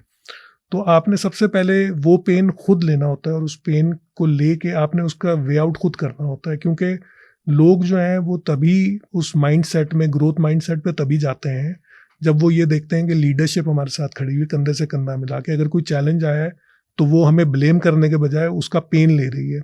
तो वो एक सफ़र है, जिस सफ़र के अंदर ये लर्निंग वक्त के साथ हुई कि जब हम एक्सपीरियंस नहीं थे, हम चीज़ों को इस तरह देखते थे कि ये काम जो है वो ये नीचे वाला करे और नीचे वाले के ऊपर ही जिम्मेदारी रहे, और ये अगर गलत करेगा तो जिम्मेदारी इसी की आएगी, कल इसी पे बात होगी, मेरे पे बात नहीं आएगी। तो उससे ये सीखा कि मेरा इदारा, मेरी ऑर्गेनाइजेशन वो ग्रो नहीं कर रही है। ये एक टफ लर्निंग का वो एक था, कर्व था। मगर जब हमने इसके अंदर खुद एफर्ट की, खुद अपना वक्त दिया, खुद लोगों के साथ बैठे, खुद चैलेंजेस को देखा और उस पेन को खुद एक्सेप्ट किया, और उसके अंदर जो है वो सबसे ज़्यादा ज़रूरी ये होता है कि आप जो प्रॉब्लम है आप उसको ओन करें, और आप जो है वो एज ए लीडर वो पेन आप खुद लें और उसके फैसले आप खुद लें, वो नुकसान आप खुद बर्दाश्त करें, बजाय इसके कि आप अपनी टीम को बोलें नुकसान तुमने किया है।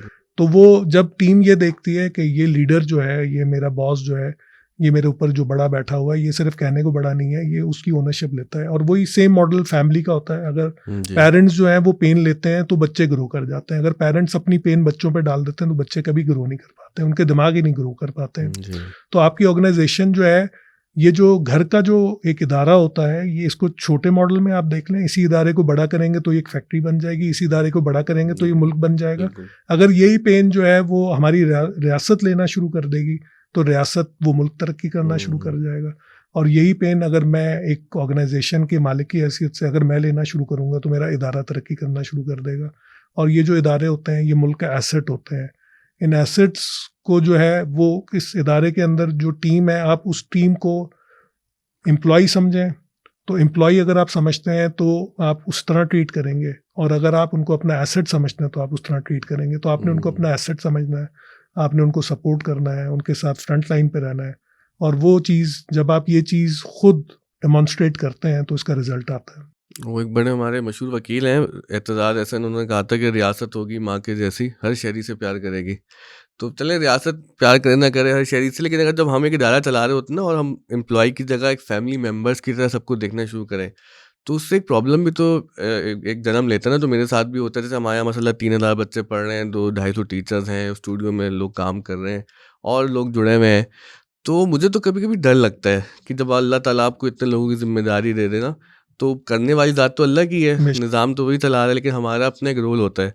आपके ऊपर तो पता नहीं कितने हज़ारों लोगों की जिम्मेदारी हैं, कितने डिस्ट्रीब्यूटर्स, मार्केट में कौन कौन लोग कनेक्टेड है। तो कभी तन्हाई में खौफ महसूस होता है, डर लगता है इस पूरी सिचुएशन से कि अल्लाह ने इतनी बड़ी जिम्मेदारी दे दी है, ये कैसे अदा होगी?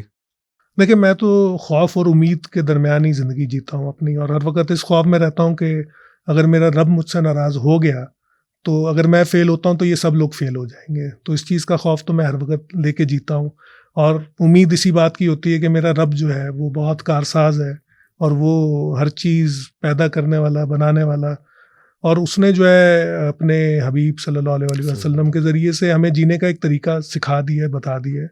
उस तरीके पे अगर आप अमल करते हैं, बाकी तो ज़िंदगी तो अल्लाह के ही हाथ में है जितनी है। मगर मैं अपनी ज़िम्मेदारी समझ के ये जीता हूँ कि मैंने जो है वो उस रब को जान देनी है। तो उस खौफ के साथ जीता हूँ कि जहाँ पे मुझे ये नहीं पता कि मैं कैसे इन चीज़ों को चलाऊँगा, क्योंकि ये तो अल्लाह का निज़ाम है। हम तो एक गंदम का दाना नहीं पैदा कर सकते, वो तो वही पैदा करता है। तो हमने तो अपनी कोशिश जारी रखनी है, और यकीनी तौर पे मैं इस खौफ के साथ ही जीता हूँ। सिस्टम डेवलप किया आपने ओवर द इयर्स के, चीज़ें जो है वो एक ऑटोमेटिक मॉडल पे चले, जैसे हम एमएनसीज को देखते हैं ना, कि अब हमारे पाकिस्तान में सेठ जो हमारी क्लास है उस पर एक बड़ा चार्ज होता है, सेठिया कल्चर है और हर चीज़ खुद करते हैं और लोगों को इख्तियार नहीं देते। तो आपने कभी इस पर गौर किया कि इसके खिलाफ जो हमारे सामने दूसरी एग्जांपल्स हैं, तो कैसे सिस्टम डेवलप किया आपने? और फिर इसके अलावा दोनों के प्रोज एंड कॉन्स हैं। पाकिस्तानी वर्क एथिक्स के साथ कुछ चीज़ें हमें पता है कि एमएनसी मॉडल पे कुछ लोगों ने काम शुरू किए, वो काम नहीं चल सके, मसाइल दोनों तरफ से होते हैं। तो आपने कैसे इसके अंदर एक बैलेंस ढूंढा और क्या सिस्टम डेवलप किए? लेकिन जो कल्चर होता है ना, कल्चर बहुत ही, कह लें कि हर चीज़ को कल्चर कवर कर लेता है। आज हम अपने रिलीजन को देखें तो कल्चर उस पे जो है सुपरसीड करता है। अगर आज हम अपनी फैमिलीज़ को देखें तो फैमिलीज़ पे कल्चर सुपरसीड करता है। आप जहाँ भी जाएंगे इसका इम्पैक्ट होता है। तो एमएनसीज़ का जो मॉडल है, वो मॉडल बनाना जो है उसका चैलेंज नहीं है, आप वो मॉडल बना लें। क्या वो मॉडल काम कर सकता है? वो मॉडल उस सूरत में तो काम कर सकता है कि जब आपके कल्चर के अंदर लोग इस क्वालिटी की तरबियत पा लें कि वो उस सिस्टम्स को इस तरह से ओन करें कि वो ओनरशिप के साथ चीज़ों को लेके चलें। हमारे तो कल्चर के अंदर ये बहुत बड़ा चैलेंज पाया जाता है कि जो एमएनसीज़ यहाँ पे काम कर रही हैं, उन्होंने हमारे कल्चर को अडॉप्ट करके, और जो एमएनसीज़ के इंटरनेशनल मॉडल्स हैं उसको यहाँ पे उन्होंने ऑल्टर करके और यहाँ की ज़रूरत के मुताबिक चीज़ों को टेलर मेड किया है।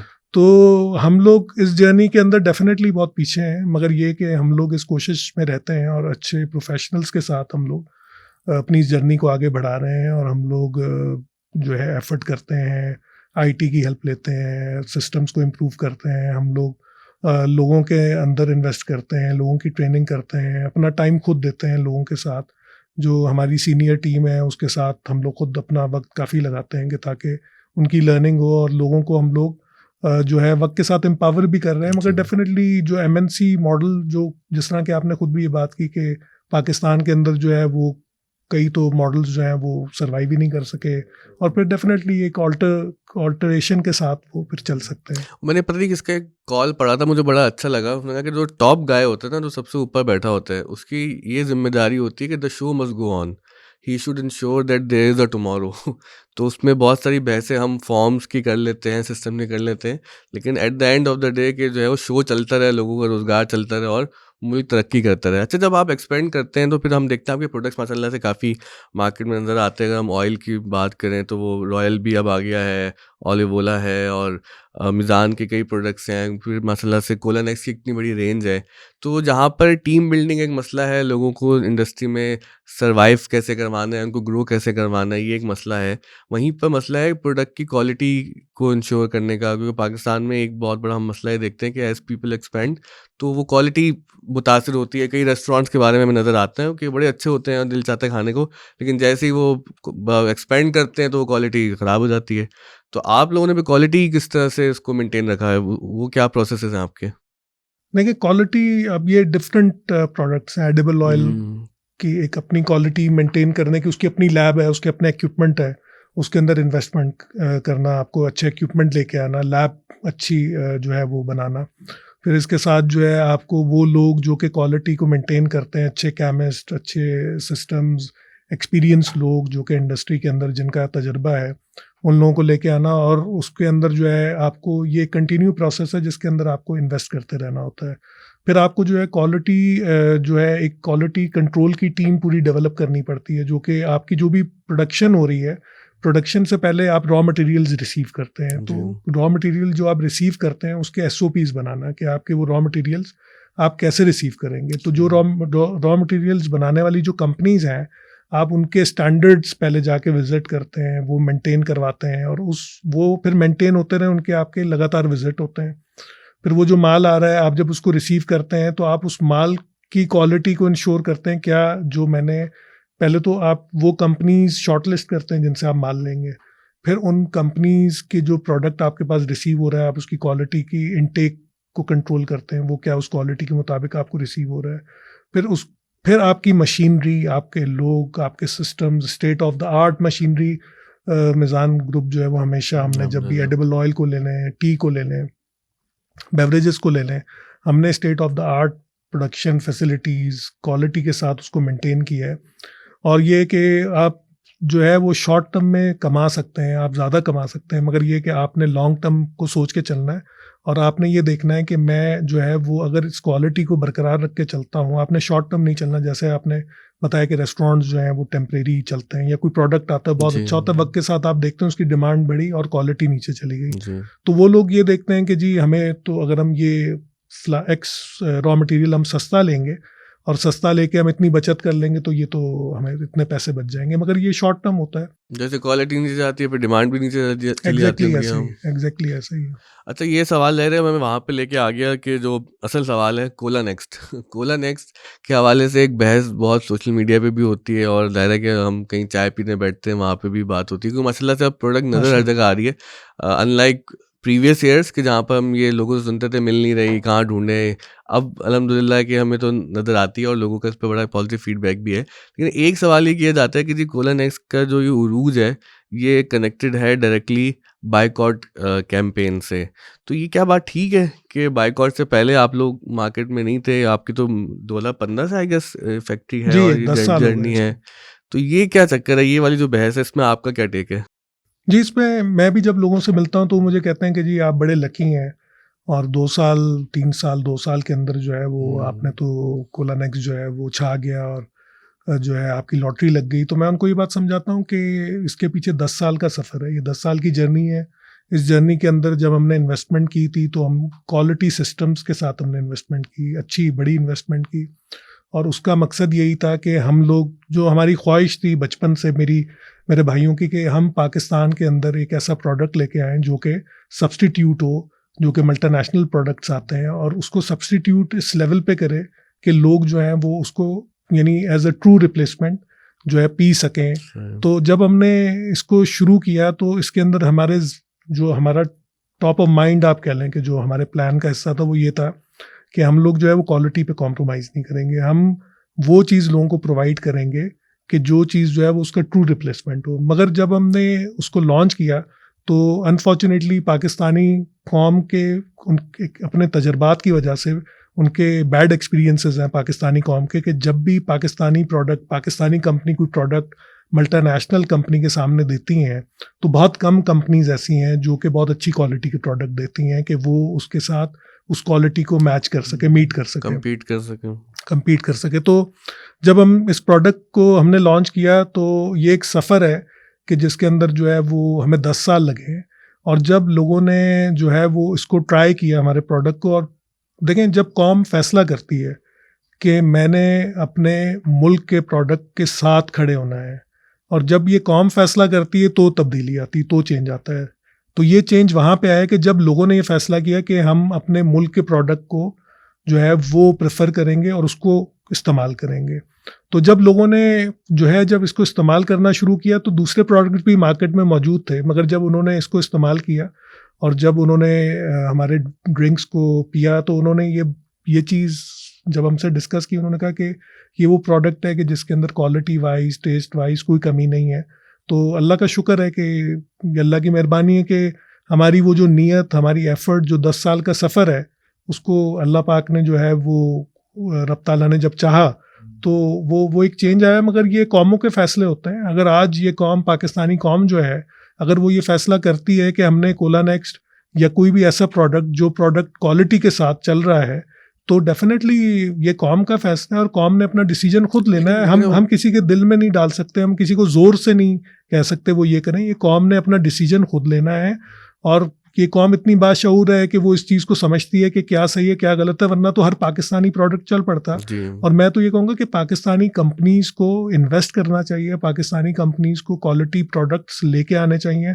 आज हमारी कौम के अंदर ये शऊर है कि अगर पाकिस्तानी अच्छा प्रोडक्ट होगा तो वो मल्टीनेशनल से यहाँ शिफ्ट होंगे। आज हमारी कौम में ये फिक्र है कि हम बाहर वालों को ये पैसे क्यों दें कि वो ये पैसा लेके बाहर चले जाएं, वो ये डॉलर की हम बात कर रहे थे, इसी से कम होगा। तो आज देखें मैं मेरी एक लिमिट है, मैं अपना हिस्सा डाल रहा हूँ। मैं क्या हिस्सा डाल सकता हूँ कि एक नीयत की, अच्छी और सच्ची नीयत के साथ एक प्रोडक्ट को लेके आया, 10 साल उस पर मेहनत की, और मेहनत के बाद जो है आज वो इस्टेब्लिश हो रहा है। और वो इस्टेब्लिश क्यों हो रहा है? क्योंकि ये इस कौम ने, पाकिस्तानी कौम ने फैसला किया। ये पाकिस्तानी कौम ने फैसला भी तो क्वालिटी की बुनियाद पे किया। मुझे आपकी बात से याद आया, जब मैं पढ़ता था ग्रेनिच यूनिवर्सिटी में, मीडिया साइंसेज हम पढ़ रहे थे, तो वो फिल्म का भी कोर्स था हमारा, डॉक्यूमेंट्री और पता नहीं क्या क्या। तो हमें पाकिस्तानी फिल्में दिखाने के लिए वो सिनेमा में ले जाते थे कि मुझसे बर्दाश्त नहीं होती थी वो फिल्में, इस तरह कहाँ लेके आ गए, और अलाब हो जाता था वैसे सिनेमा में बैठना। तो कह रहे पाकिस्तानी फिल्म है, तो उन्होंने पाकिस्तानी फिल्म है, फिर क्वालिटी भी तो हो ना। फिर बाद में ये बहस हमने अखबारों में पढ़ी, आर्टिकल में हुई और पॉडकास्ट में हुई, व्लॉग में हुई कि भाई ठीक है पाकिस्तानी फिल्म को हम उस वक्त सपोर्ट करेंगे जब ऐसी फिल्म तो होना कि जो हम देख सकें। तो प्रोडक्ट सिर्फ कोई नेशनल आइडेंटिटी नहीं होती, प्रोडक्ट की अपनी क्वालिटी होती है। मतलब जाहिर है कि बंदा आपको पैसे दे रहा है तो किसी वो इसलिए तो नहीं दे रहा कि पाकिस्तानी है, वो इसलिए दे रहा है कि प्रोडक्ट के अंदर क्वालिटी अच्छी है, उसको अच्छी लग रही है। तो फैसला कौम ने मतलब ये सिर्फ ये नहीं कि पाकिस्तानी है तो ले लिया, उसके अंदर कोई दम होगा तो लोग लेंगे ना उसको, प्रोडक्ट को। जी, मैं भी ये बात कह रहा हूँ कि अगर इस 10 साल के सफ़र में आप देखेंगे तो हमने state of the art facility, state of the art machine, lab equipment, quality standards, product quality, ingredients quality, हमने उस पर कोई सब स्टैंडर्ड चीज़ को एक्सेप्ट नहीं किया। और ये हमने तब फैसला किया था जब हमने ये प्लांट लगाया था। तो आज जब कौम ने ये सोचा कि हमें एक प्रोडक्ट ऐसा चाहिए जो कि ट्रू रिप्लेसमेंट हो मल्टीनेशनल का, तो उनके सामने कोई और प्रोडक्ट इस क्वालिटी का अगर होता तो डेफिनेटली वो उस प्रोडक्ट पे चले जाते। और ये कि मैं तो ये कहूँगा कि आज हमारी कौम अगर जो है वो हमारे इंडस्ट्रियलिस्ट, वो लोग जो इन्वेस्ट कर रहे हैं, अगर वो अच्छी मशीनरी, अच्छी क्वालिटी पे इन्वेस्ट करें और एक बड़े प्लान के साथ चलें कि आपने जो है, अगर हमारी जर्नी को देखेंगे तो वो आज से अगर आप यही, आपने जब मेरा लास्ट इंटरव्यू किया था, जब हमारी बातचीत हुई थी, तो ये यानी उस जर्नी की बात है ना कि आज जो आप सवालात कर रहे हैं, हाँ, तो आप इस जर्नी की बात है ना कि वो जर्नी कैसे गुजरी, वो जर्नी कहाँ थी। अच्छा, उसमें फेथ था आपको? क्योंकि देखिए 2015 से आपका सफ़र है, तो हमें तो ये नज़र आता था कि जो आपके मल्टीनेशनल जाइंट्स हैं इनके आगे तो आप टिक भी नहीं सकते, लेकिन आपको क्या ऐसा ख्याल था कि आप लगे रहे, टिके रहे और चलते रहे कि लोग एक दिन आएगा कि उसको जो है वो सीजर्स लेंगे, और फिर सीजर्स के अब तो स्टार प्रोडक्ट बन गई वो? जी, इसके अंदर इंडिकेटर्स होते हैं। हमने इस चीज़ को देखा कि जहाँ पे हम लोग प्रोडक्ट दे रहे हैं, वहाँ पे जो कस्टमर हमारा प्रोडक्ट उठा रहा था, वो उसका जो है रिपीट सेल्स आ रही थी, वो कस्टमर दोबारा लेके जा रहा था। अच्छे डिस्ट्रीब्यूटर्स वक्त के साथ हमारे साथ जोड़ रहे थे, अच्छे लोग जोड़ रहे थे, और जो लोग हमारे प्रोडक्ट को ट्राई करते थे वो हमारे प्रोडक्ट दोबारा लेते थे। तो इस जर्नी के अंदर ये बड़ी पॉजिटिव चीज़ थी, और लोग हमें ये कहते थे कि आपका जो प्रोडक्ट है उसकी क्वालिटी इतनी अच्छी है, ये क्यों नहीं लोग उस तरह क्यों नहीं डिमांड करते, या उस तरह क्यों नहीं इसकी मांग है। तो हम यही कहते थे कि ये डेफिनेटली ये फैसला तो पाकिस्तानी कौम का है कि वो लोग जब अपने पाकिस्तानी प्रोडक्ट को ओन करेंगे तो उस दिन आप इस चेंज को खुद ही देखेंगे। तो वो अल्लाह का शुक्र है, अल्लाह की मेहरबानी, हम अपनी एफर्ट में लगे। फ्लेवर्स भी बहुत तेज़ी से आप लोग लेके आए, काफ़ी बड़ी रेंज है आपकी फ्लेवर्स की। तो ये शुरू से ज़हन में था कि इतने फ्लेवर्स लेके आने हैं, या विद टाइम आपने फीडबैक देखा और मार्केट का रिस्पॉन्स देख के फिर फ्लेवर्स बढ़ाते रहे? वक्त के साथ हमारे फ्लेवर्स जो है ग्रेजुअली हमने बढ़ाए हैं, और जो है वो इसके अंदर हम लोगों ने एक चीज़ इंश्योर की है कि जो चीज़ भी लॉन्च की जाए उसमें किसी लिहाज से क्वालिटी कॉम्प्रोमाइज़ ना हो, और वो फिर वक्त के साथ ग्रेजुअली हम लोग उन फ्लेवर्स को इंट्रोड्यूस करते रहे। एक बहुत बड़ी शिकायत थी आपसे लोगों की, और जो कि मैंने शायद 1.5-2 साल तो बहुत ज़्यादा सुनी है, कि कोला नेक्स्ट वालों की डाइट नहीं है, ज़ीरो नहीं है। तो वो भी शिकायत बिल आखिर दूर कर दी आपने, तो ज़ीरो आ गई है मार्केट में। तो ये कैसा सफ़र रहा डाइट तक आने का आपका? जी, ये एक चैलेंजिंग सफ़र था, क्योंकि इसके अंदर जो है बहुत बड़ा रिसर्च वर्क होता है। जिस तरह आपने बाइकआउट की बात की, तो लोगों ने मुझसे डिमांड शुरू की कि जी हमें जो है ना आपका ज़ीरो प्रोडक्ट चाहिए। चाहिए। तो जो है लोगों ने कहा कि जी आप बस बना के दें और बिक जाएगा, हम बेच लेंगे, हमें बस प्रोडक्ट दे दें। तो हमने वो रिसर्च वर्क शुरू किया, और हमें यकीन माने उसमें कुछ 1.5 साल लगा हमें इसको डेवलप करने में।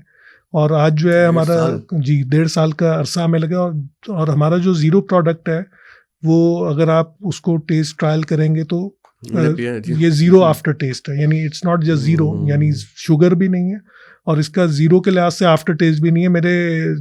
मुझे कुछ लोगों ने ये फीडबैक दिया कि जी ये जो है ना ये कोला नेक्स्ट वाले ज़ीरो बना रहे हैं, मगर ऐसा लग रहा है कि जैसे ये शुगर के साथ बना के दे रहे हैं, हमें तो यकीन नहीं आ रहा कि ये ज़ीरो प्रोडक्ट है।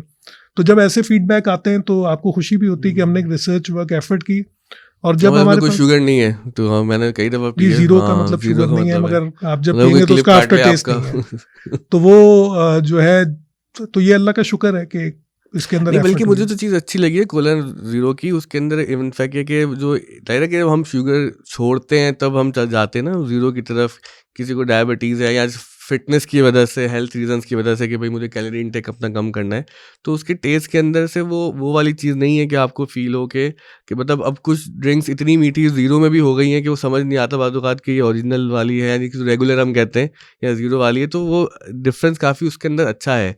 तो ये आप अब जो है वो फिज़अप में भी ज़ीरो लेके आ गए जी कोला जी के साथ? जी, कोला के साथ ज़ीरो सही, फिज़अप जो भी वाइट है। वाली जो है आपकी। जी हाँ।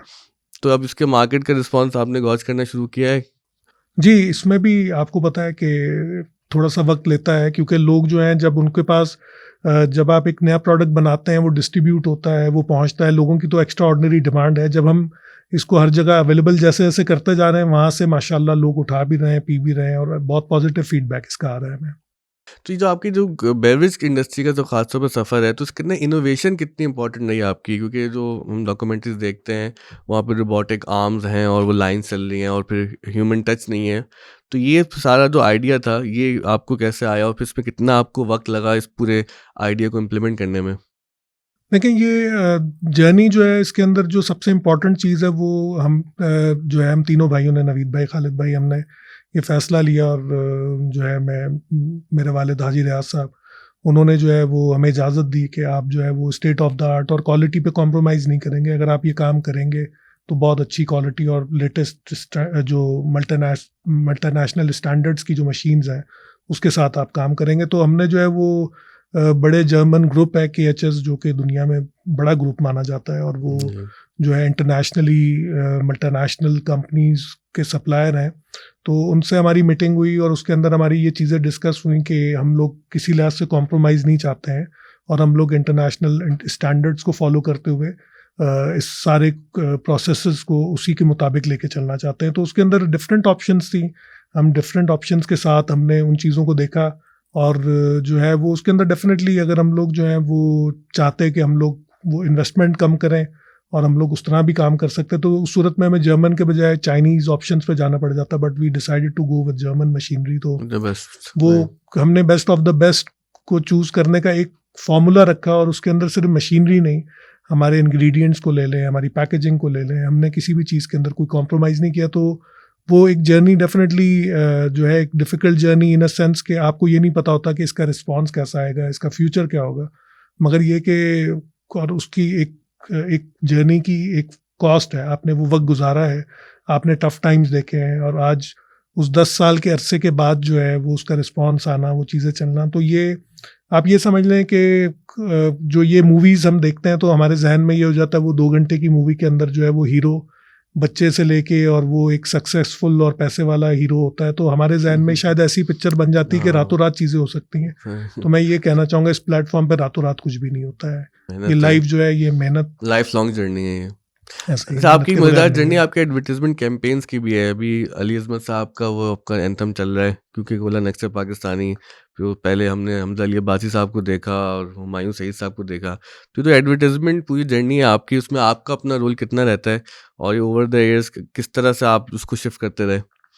देखिए, ये टीम वर्क होता है। इसमें मैं तो जो है मैं ये समझता हूँ कि आई एम ब्लेस्ड कि माशाल्लाह अच्छे लोग, अच्छी टीम मेरे साथ है। और जो है इस जर्नी के अंदर तो मैं ये कहना चाहूँगा कि नवीद भाई का बहुत बड़ा कंट्रीब्यूशन है, क्योंकि मार्केटिंग और वो इसको बहुत अच्छा समझते हैं और वो जो है हमेशा इसमें हमेशा आगे रहे हैं। हर चीज़ मिज़ान में अच्छी लगती है और माशाल्लाह इस तरह आइकॉनिक उन्होंने, लाइन है। हाँ, तो माशाल्लाह इस तरह ये एक जर्नी है और इस जर्नी को हमने कंटिन्यू किया। और अली अज़मत का जो है वो, मैं जब बचपन में, मुझे याद है मैं जब छोटा था तो उस वक्त सैगा गेम होती थी, तो वो मैं सैगा खेल रहा था अपने भाइयों के साथ और जो है ना मैं गा रहा था, है जज्बा जुनून तू हिम्मत ना हार, और मैं गाए जा रहा हूँ और पीछे से जो है ना मेरे वालिद आके खड़े हुए और वो मुझे नोटिस कर रहे हैं, ये एक तरफ गेम खेलता जा रहा है, एक तरफ गाना गाया जा रहा है। तो वो जो है वो एकदम मुझे वो नज़र आया और मेरी बोलती बंद हो गई। तो वो मुझे है जज्बा जुनून मेरी हमेशा जो है वो एक इंस्पिरेशन कह लें, मेरी ख्वाहिश रही कि ऐसा कुछ किया जाए। तो जब ये एक आइडिया आया कि हमें जो है वो एक नई कैंपेन पे काम करना है, तो मेरे जहन में बहुत सारी बातें थी। फिर मैं अपनी टीम के साथ बैठा और अपनी टीम के साथ बैठ के जो है वो मैंने वो सारे पॉइंट्स बनाए कि जी मैं जो है ये जो जर्नी है, ये जो कोला नेक्स्ट की जर्नी है, इसको हमें पर्दे पे लेके आना है। इसको हमें लोगों को ये बताना है कि कोला नेक्स्ट क्या है, क्या कोला नेक्स्ट हर जगह अवेलेबल है, क्या कोला नेक्स्ट हर कोई पाकिस्तान के अंदर इसको एंजॉय कर रहा है, क्या हर कोई पी रहा है, और वो क्यों, पाकिस्तान क्या है, इस पाकिस्तान में, इस मिट्टी में क्या है। ठीक है ना। अगर आप कोला नेक्स्ट की इस कैंपेन को देखेंगे तो उसके अगर आप मैसेज को सुने तो उसमें ये भी मैसेज है कि इस वतन ने है तुझको बनाया, अब तू पाकिस्तान बना दे। आज वो चीज़ है, इस कौम के अंदर ये जज्बा होना ज़रूरी है कि इस वतन ने तुझको बनाया। देखें, इस वतन का हमारे ऊपर कर्ज है, हमें वो कर्ज उतारना है और वो हर किसी को उतारना है। वो आपको भी उतारना है, मुझे भी उतारना है। और वो जज्बा, वो बात, वो लोगों को कैसे कम्युनिकेट की जाए, तो वो इसके ज़रिए कम्युनिकेट की गई। और इसके अंदर अगर आप इसकी अल्फाज को देखेंगे, इसके लिरिक्स को देखेंगे, तो ये एक नगमा है जो पाकिस्तान के नाम कोला नेक्स्ट की जानिब से मोहब्बत का पैगाम है। तो सोशल मीडिया पे जब मार्केटिंग शिफ्ट होती है, तो क्योंकि मैं चाहता हूँ कि हमारे जो स्टूडेंट्स हैं खासतौर पे, वो भी आपसे इस मामले में तो ये तो सीखे ना कि मार्केटिंग ने भी अपनी जो है ज़्यादा है कि अब एक ट्रेजेक्ट्री तय की है और वो ट्रेडिशनल मार्केटिंग से, टीवी की मार्केटिंग से हम सोशल मीडिया तक आए हैं। तो आपका इसमें क्या लर्निंग रही और किस तरह से अपनी टीम्स को एम्पावर किया? लेकिन सोशल मीडिया जो है ये अब आज की नेसेसिटी है। आज जो स्क्रीन्स जो कि पहले कमरों तक होती थी, पहले टीवी लॉन्ज में होती थी, फिर लोगों के बेडरूम में आई, आज लोगों के हाथ में आ गई स्क्रीन। तो वो स्क्रीन जो है, अब आप उसको कितने अच्छे से यूज़ कर सकते हैं, आप कितने अच्छे से अपना पैगाम उस स्क्रीन तक पहुंचा सकते हैं। तो वो पैगाम आपको एफर्ट करनी है और वो पैगाम आपसे लिंक भी कर रहा हो, सिंक भी कर रहा हो, लोग उससे जुड़ भी जाएँ, आपके पैगाम की क्वालिटी इतनी अच्छी हो, उसका मीडियम इतना अच्छा हो। तो ये एक पूरी साइंस है, ये एक एफर्ट है और इस पे ये कंटिन्यूस एफर्ट है। आप इसमें नहीं रुक सकते हैं, आपने इसके अंदर इस एफर्ट में लगे रहना अगर आप अपना पैगाम अच्छे तरीके से हर जगह पहुंचाना चाहते हैं। और अब तो ये हर हाथ में है, तो अब आप हर हाथ तक पहुंच सकते हैं। इसमें इन्फ्लुएंसर्स का बहुत रोल अब बढ़ गया है कि इन्फ्लुएंसर मार्केटिंग शुरू हो गई है। तो हमारी जो नई नस्ल है वो इन्फ्लुएंसर्स से बहुत ज़्यादा मुतासिर होते हैं। मुझे तो कई इन्फ्लुएंसर का पता भी नहीं होता, लेकिन वो पता चलता है जेन ज़ी वाले और जेन अल्फ़ा वाले हैं उनसे इतने ज़्यादा मुतासिर हैं कि उनकी बात बड़ी अहम होती है इनके लिए। जी, मैं बिल्कुल इस बात से मुत्तफ़िक हूँ कि ये इसके अंदर इतनी टेक्निकलिटीज़ हैं और इतनी डिटेल है कि ये आज काम जो है, ये एक्सपर्ट्स की ज़रूरत है इस काम के लिए।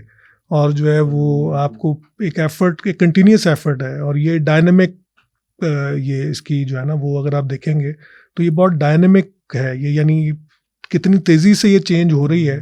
तो उसको जो है वो आप प्रोफेशनल टीम्स के बगैर आप इसको नहीं कर सकते। ग्रुप्स के लिए मैसेज है कि अपने सोशल टीम मीडिया टीम्स पे इन्वेस्ट करें, क्योंकि एक बहुत बड़ा एक ऐसा एरिया है कि जिससे बिजनेसेस ग्रो कर सकते हैं। वैसे मुझे ख्याल आया कि जहाँ पर अब आप कंटेंट बना रहे हैं और एड्स बना रहे हैं, सब कुछ है, तो अपने बच्चों के लिए क्या करते हैं? उनका स्क्रीन टाइम लिमिट करने के लिए उनकी पेरेंटिंग के लिए आपके घर में क्या तदबीर होती हैं? देखिए बच्चों पे तो मैं खैर यही कहूँगा कि बच्चों को पर्सनल टाइम बहुत देना चाहिए।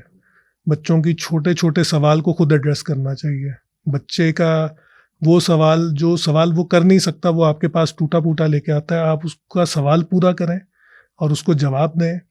और उसको जवाब दें इस चीज़ को मद्देनज़र रखते हुए कि बच्चों के अंदर जो है वो अल्लाह और उसके रसूल की पहचान हो, और उसको ये पता हो कि जो वो करेगा उससे अच्छाई या बुराई जन्म लेगी, और वो जो अच्छाई या बुराई जन्म लेगी उसका एक असर होगा पूरे माशरे पे। तो ये चीज़ बच्चे को इन अल्फाज में तो नहीं बताई जा सकती। तो इसका मतलब है कि आपको इतनी मेहनत करनी है कि आपको बच्चों के साथ वक्त भी बिताना है, आपको उनके हर सवाल का जवाब देना है, और स्क्रीन पे नहीं उसको छोड़ देना बच्चों को। बच्चों की स्क्रीन की टाइमिंग भी आपने बनानी है।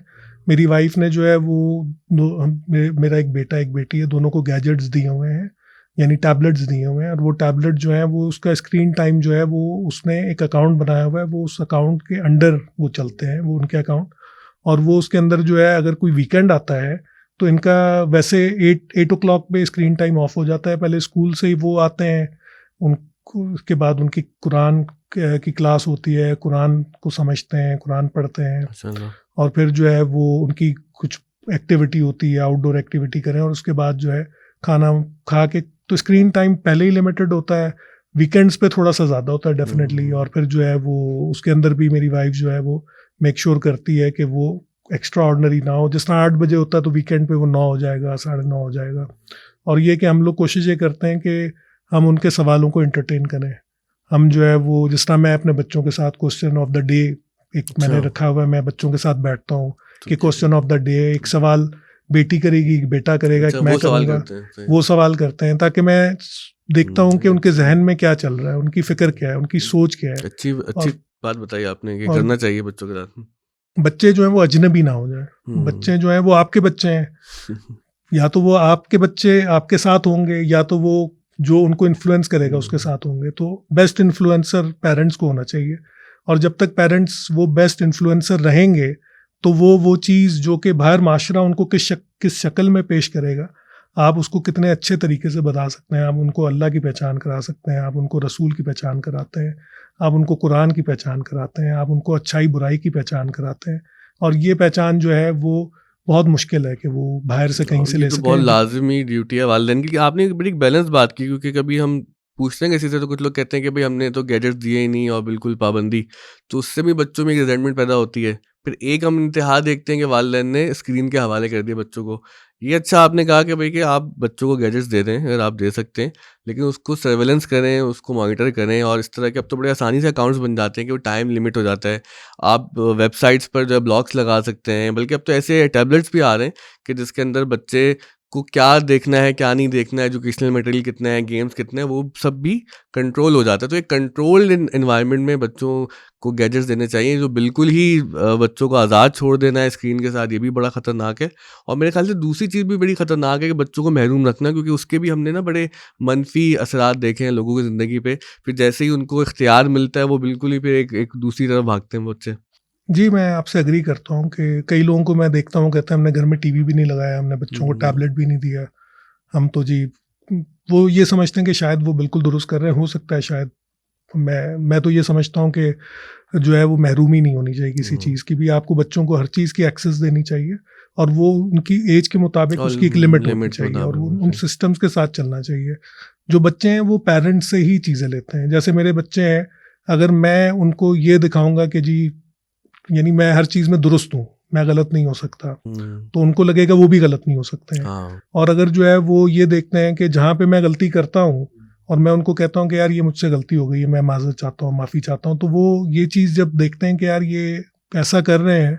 तो एक दफ़ा मेरी वाइफ ने कहा कि ये जो बेटा रज़ा है ये जो है ना इसने गलत किया, और मैंने उसको कहा सॉरी करो, उसने कहा सॉरी तो मैं नहीं करूँगा। तो मैंने कहा ओके ठीक है, वील फिक्स इट। तो मुझे इस चीज़ की अंडरस्टैंडिंग हुई कि हमारे अंदर जो है हम लोग खुद सॉरी नहीं करके दिखा रहे। तो हमने जब भी लाइफ में जहाँ भी गलती हुई तो मैंने सॉरी किया, और मैंने बच्चों को ये चीज़ बताई। फिर मैंने उस पर वो चीज़ बताई कि देखो ये मैंने गलत किया था और इसकी मुझे माफ़ी मांगनी चाहिए। तो ये एक एफर्ट मैंने अपनी तरफ से रखी, तो इसका असर ये हुआ कि आज जब मेरा बच्चा गलती करता है तो वो कहता है मैं आई एम सॉरी, मुझसे गलती होगी। तो मैं उससे पूछता हूँ तुम क्यों सॉरी कर रहे हो, ताकि मैं ये चाहता हूँ कि उसको ये पता हो वो क्यों सॉरी कर रहा है, और वो फ्यूचर में भी इस बात पे अमल पैरा रहे कि अगर वो गलती करेगा तो वो माफ़ी मांगे और उसको रिविजिट करे। और वो जो है ये सब चीज़ें बड़ों से छोटों में मुंतकिल होती हैं। ये बहुत अच्छी बात की। हमने एक पॉडकास्ट किया था यूसुफ गनी साहब के साथ, उन्होंने एक अच्छा जुमला कहा था कि वालिदैन जो बच्चों को कहते हैं वो बच्चे करें ना करें इसकी तो कोई गारंटी नहीं है, लेकिन जो वालिदैन करके दिखाते हैं बच्चे वो जरूर करते हैं। ऐसा तो ही ये है, आपने आप बिल्कुल ठीक ऐसा कहा ही। कि हमें वो अमली तौर पे वो करके दिखाना चाहिए ताकि बच्चे सीखें। और ये तो हमारे यहाँ बड़ा मसला है ना कि माफ़ी ना मांगना। हम देखते हैं रोड रेस से लेकर किसी की गलती होती है गाड़ी लेके भी माफ़ी मांग लो, लड़ाई शुरू कर देते हैं। ये खानदानों में भी ये होता है, बल्कि अब तो रियासत में भी माफ़ी का एक मसला चल रहा है। बहरहाल अच्छा ये बताएं कि तो हमने अपने घर के बच्चों की बात की, तो पूरे कौम है, ज़ाहिर है इनके बच्चे भी अल्लाह ताला ने हमसे एक ताल्लुक़ रखा है इस पूरी कौम से, ये बच्चे हमारे बच्चे हैं। तो जब आप एक इंडस्ट्रियलिस्ट हैं तो आप ज़ाहिर है कि एक फिलैंथ्रोपिस्ट भी हैं, तो आपका आइडिया ऑफ चैरिटी क्या है कि चैरिटी क्या है आपके जहन में और चैरिटी कैसे होनी चाहिए? मैं बड़ी इंटरेस्टिंग एक मेरे साथ वाक़या हुआ। मैं अहमद जावेद साहब से मेरी मुलाकात हुई, तो मैंने उनसे पूछा कि एक महफ़िल में थे, तो उनसे मैंने पूछा कि जी चैरिटी के बारे में आपकी क्या राय है और चैरिटी जो है वो किस तरह होनी चाहिए। तो जब मैंने ये सवाल किया तो उन्होंने कहा कि भाई चैरिटी कुछ भी नहीं होती है। तो मैं थोड़ी देर जो है वो खामोश हो गया। मैंने कहा चैरिटी जो है वो क्यों ये कह रहे हैं कि चैरिटी कुछ नहीं होती है। तो उन्होंने ये कहा कि जो आप अपने लिए पसंद करते हैं वो लोगों के लिए करें, और वो आप क्योंकि माल तो दिया हुआ अल्लाह का है, तो आप जो है वो अपने लिए एक बेहतर निज़ाम और बेहतर स्पेंडिंग करें, और जो अल्लाह की राह में करना है वो हल्की चीज़ करें। तो उनकी बात जो है वो मुझे पहले उस तरह नहीं समझ आई, क्योंकि मैंने कहा कि मैं एक चैरिटी मॉडल का एक सिस्टम बनाना चाहता हूँ, मैं एजुकेशन का सिस्टम बनाना चाहता हूँ, मेरे जहन में ऐसा है। तो उन्होंने कहा वो सिस्टम होना चाहिए जो इस क्वालिटी का हो कि जहाँ पे आपके अपने बच्चे जा सकें, जहाँ पे वो माहौल हो कि जो माहौल आप पसंद करते हैं। क्योंकि लोग जब चैरिटी करते हैं तो वो ये कहते हैं कि मेरा बच्चा जो है वो जो है ए क्लास स्कूल में जाएगा, और मैं जो है जो चैरिटी करूँगा तो वो सी क्लास लेवल की कर देते हैं। तो और अगर इसी लिहाज से देखें तो जो है मैंने जो है इसी सोच के साथ चीज़ों को जब गौर करना शुरू किया, इस पे देखना शुरू किया, तो मैं ये समझता हूँ कि जो भी मॉडल आप बनाएं, जो भी काम आप करें, वो काम करें जो आप अपने लिए पसंद करते हैं। और हमारे रसूल सल्लल्लाहु अलैहि वसल्लम की हिदायत भी यही है कि तुम जो है वो जब लोगों को अपने घर में अपने मुलाजमीन को या अपने जो भी माशरे के अंदर वो तबका है जिसकी तुम हेल्प करो, तो वो इस तरह से करो कि वो उनको ऐसा महसूस ना हो कि मेरी मदद की गई है, और उनके लिए कुछ ऐसा करो कि जो तुम अपने लिए तुम पसंद उनके लिए करते हो। वही पसंद करो जो अपने लिए पसंद करते हो। बहुत अच्छी बात की आपने, मेरे ख्याल से देखने वालों को उससे भी सबक सीखना चाहिए, क्योंकि पाकिस्तान में इस वक्त मीनिंगफुल चैरिटी की बहुत ज़रूरत है। चैरिटी तो अल्हम्दुलिल्लाह बहुत लोग कर ही रहे हैं, और बल्कि मेरे ख्याल से उस चैरिटी की वजह से ही हम सस्टेन कर रहे हैं जितनी कराची में चैरिटी होती है। अब मुझे नहीं पता कि कोई डेटा या स्टेटिस्टिक्स ऐसे अवेलेबल हैं। ये एक मिरेकल ही है कि पूरे शहर में एम्बुलेंस भी नहीं है और चैरिटी वाले चला रहे हैं, और खाने भी खिला रहे हैं, पढ़ा भी रहे हैं, और पता नहीं क्या क्या सब कुछ ही चैरिटी के डोमेन में हो रहा है। लेकिन हाँ कि उसको अगर हम मीनिंगफुल चैरिटी करें, और जिस तरह से आपने कहा ना कि वो पसंद करें जो अपने लिए पसंद करें, तो मेरे ख्याल से इंशाल्लाह इसमें चीज़ें मज़ीद बेहतर होंगी, निखर के आएँगी। बहुत शुक्रिया आपने वक्त दिया। आखिर में जाने से पहले ऑफ द स्कूल के हवाले से हम कोई आपसे कमेंट लेना चाह रहे हैं तो एक टेस्टिमनी के तौर पर, या कोई आपका मशवरा हो। लास्ट टाइम भी आपने मशवरा दिया था, हमने उस पर थोड़ा गौर किया, कुछ मज़ीद बेहतर करने की चीज़ें शुरू की हमने। इस साल अपना सिलेबस भी बना लिया है, मोबाइल ऐप भी ला रहे हैं, और भी कोशिश कर रहे हैं। और ये भी हम कोशिश कर रहे हैं कि ऑफ द स्कूल के जो मॉडल है इसको रेप्लिकेट करें ताकि मज़ीद बच्चों तक हम पहुँच सकें। 3000 एक बड़ा नंबर है अल्हम्दुलिल्लाह, लेकिन हमारी ख्वाहिश है कि इससे आगे जाएँ अब हम। जी मैं ये समझता हूँ कि रेलेवेंट रहना बहुत ज़रूरी होता है। आप इर्रेलेवेंट ना हो। इर्रेलेवेंट होने का मतलब ये है कि आप जो बच्चों को एजुकेशन दे रहे हैं उसकी क्वालिटी इतनी अच्छी हो कि आप अपने बच्चों को यहाँ पे वो एजुकेशन देना चाहें, और वो चाहे किसी भी तबके से वो बच्चा है उसको यहाँ पे वो क्वालिटी मिलनी चाहिए। अगर वो बच्चा जो है वो अफोर्ड नहीं कर सकता और एक बच्चा जो अफोर्ड कर सकता है, जब वो दोनों बैठे हों तो उनको यकसा एजुकेशन क्वालिटी मिल रही हो, और वक्त के साथ जो है वो जो जिद्दत आ रही है तालीम के अंदर आप उसको अडॉप्ट करते जाएं, और जो है वो जब तक आप अपना पर्सनल वक्त यहाँ पे दे रहे हैं, आप लोगों के साथ जुड़ के खड़े हुए हैं, तब तक ये इदारा जो है वो इंशाल्लाह ग्रो भी करता रहेगा, तरक्की भी करता रहेगा। और जो है जब आप इसको लोगों के ऊपर छोड़ देंगे और आप जो है वो समझेंगे कि ये ऑटो पे चलता रहेगा, तो मैं ये समझता हूँ कि ऑटो पे अल्लाह का निज़ाम तो चल जाता है, इंसानों के निज़ाम नहीं चल पाते हैं।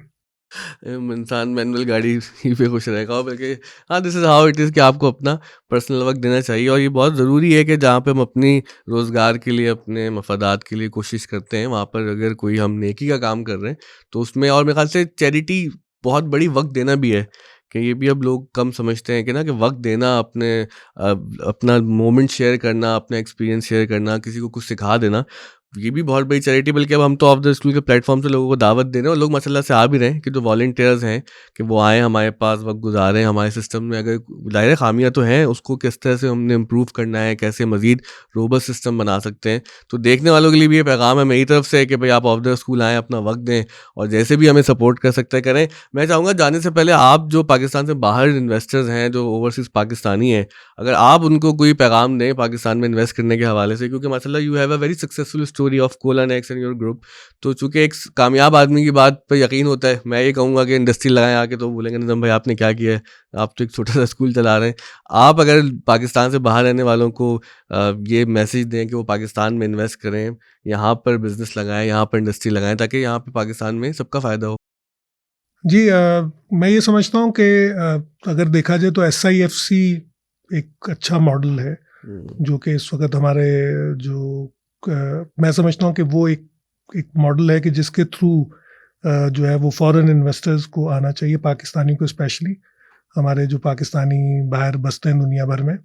और ये वो इदारा है कि जिसके अंदर जो है आपको वो श्योरिटी देते हैं आपकी इन्वेस्टमेंट की, आप वन विंडो ऑपरेशन है।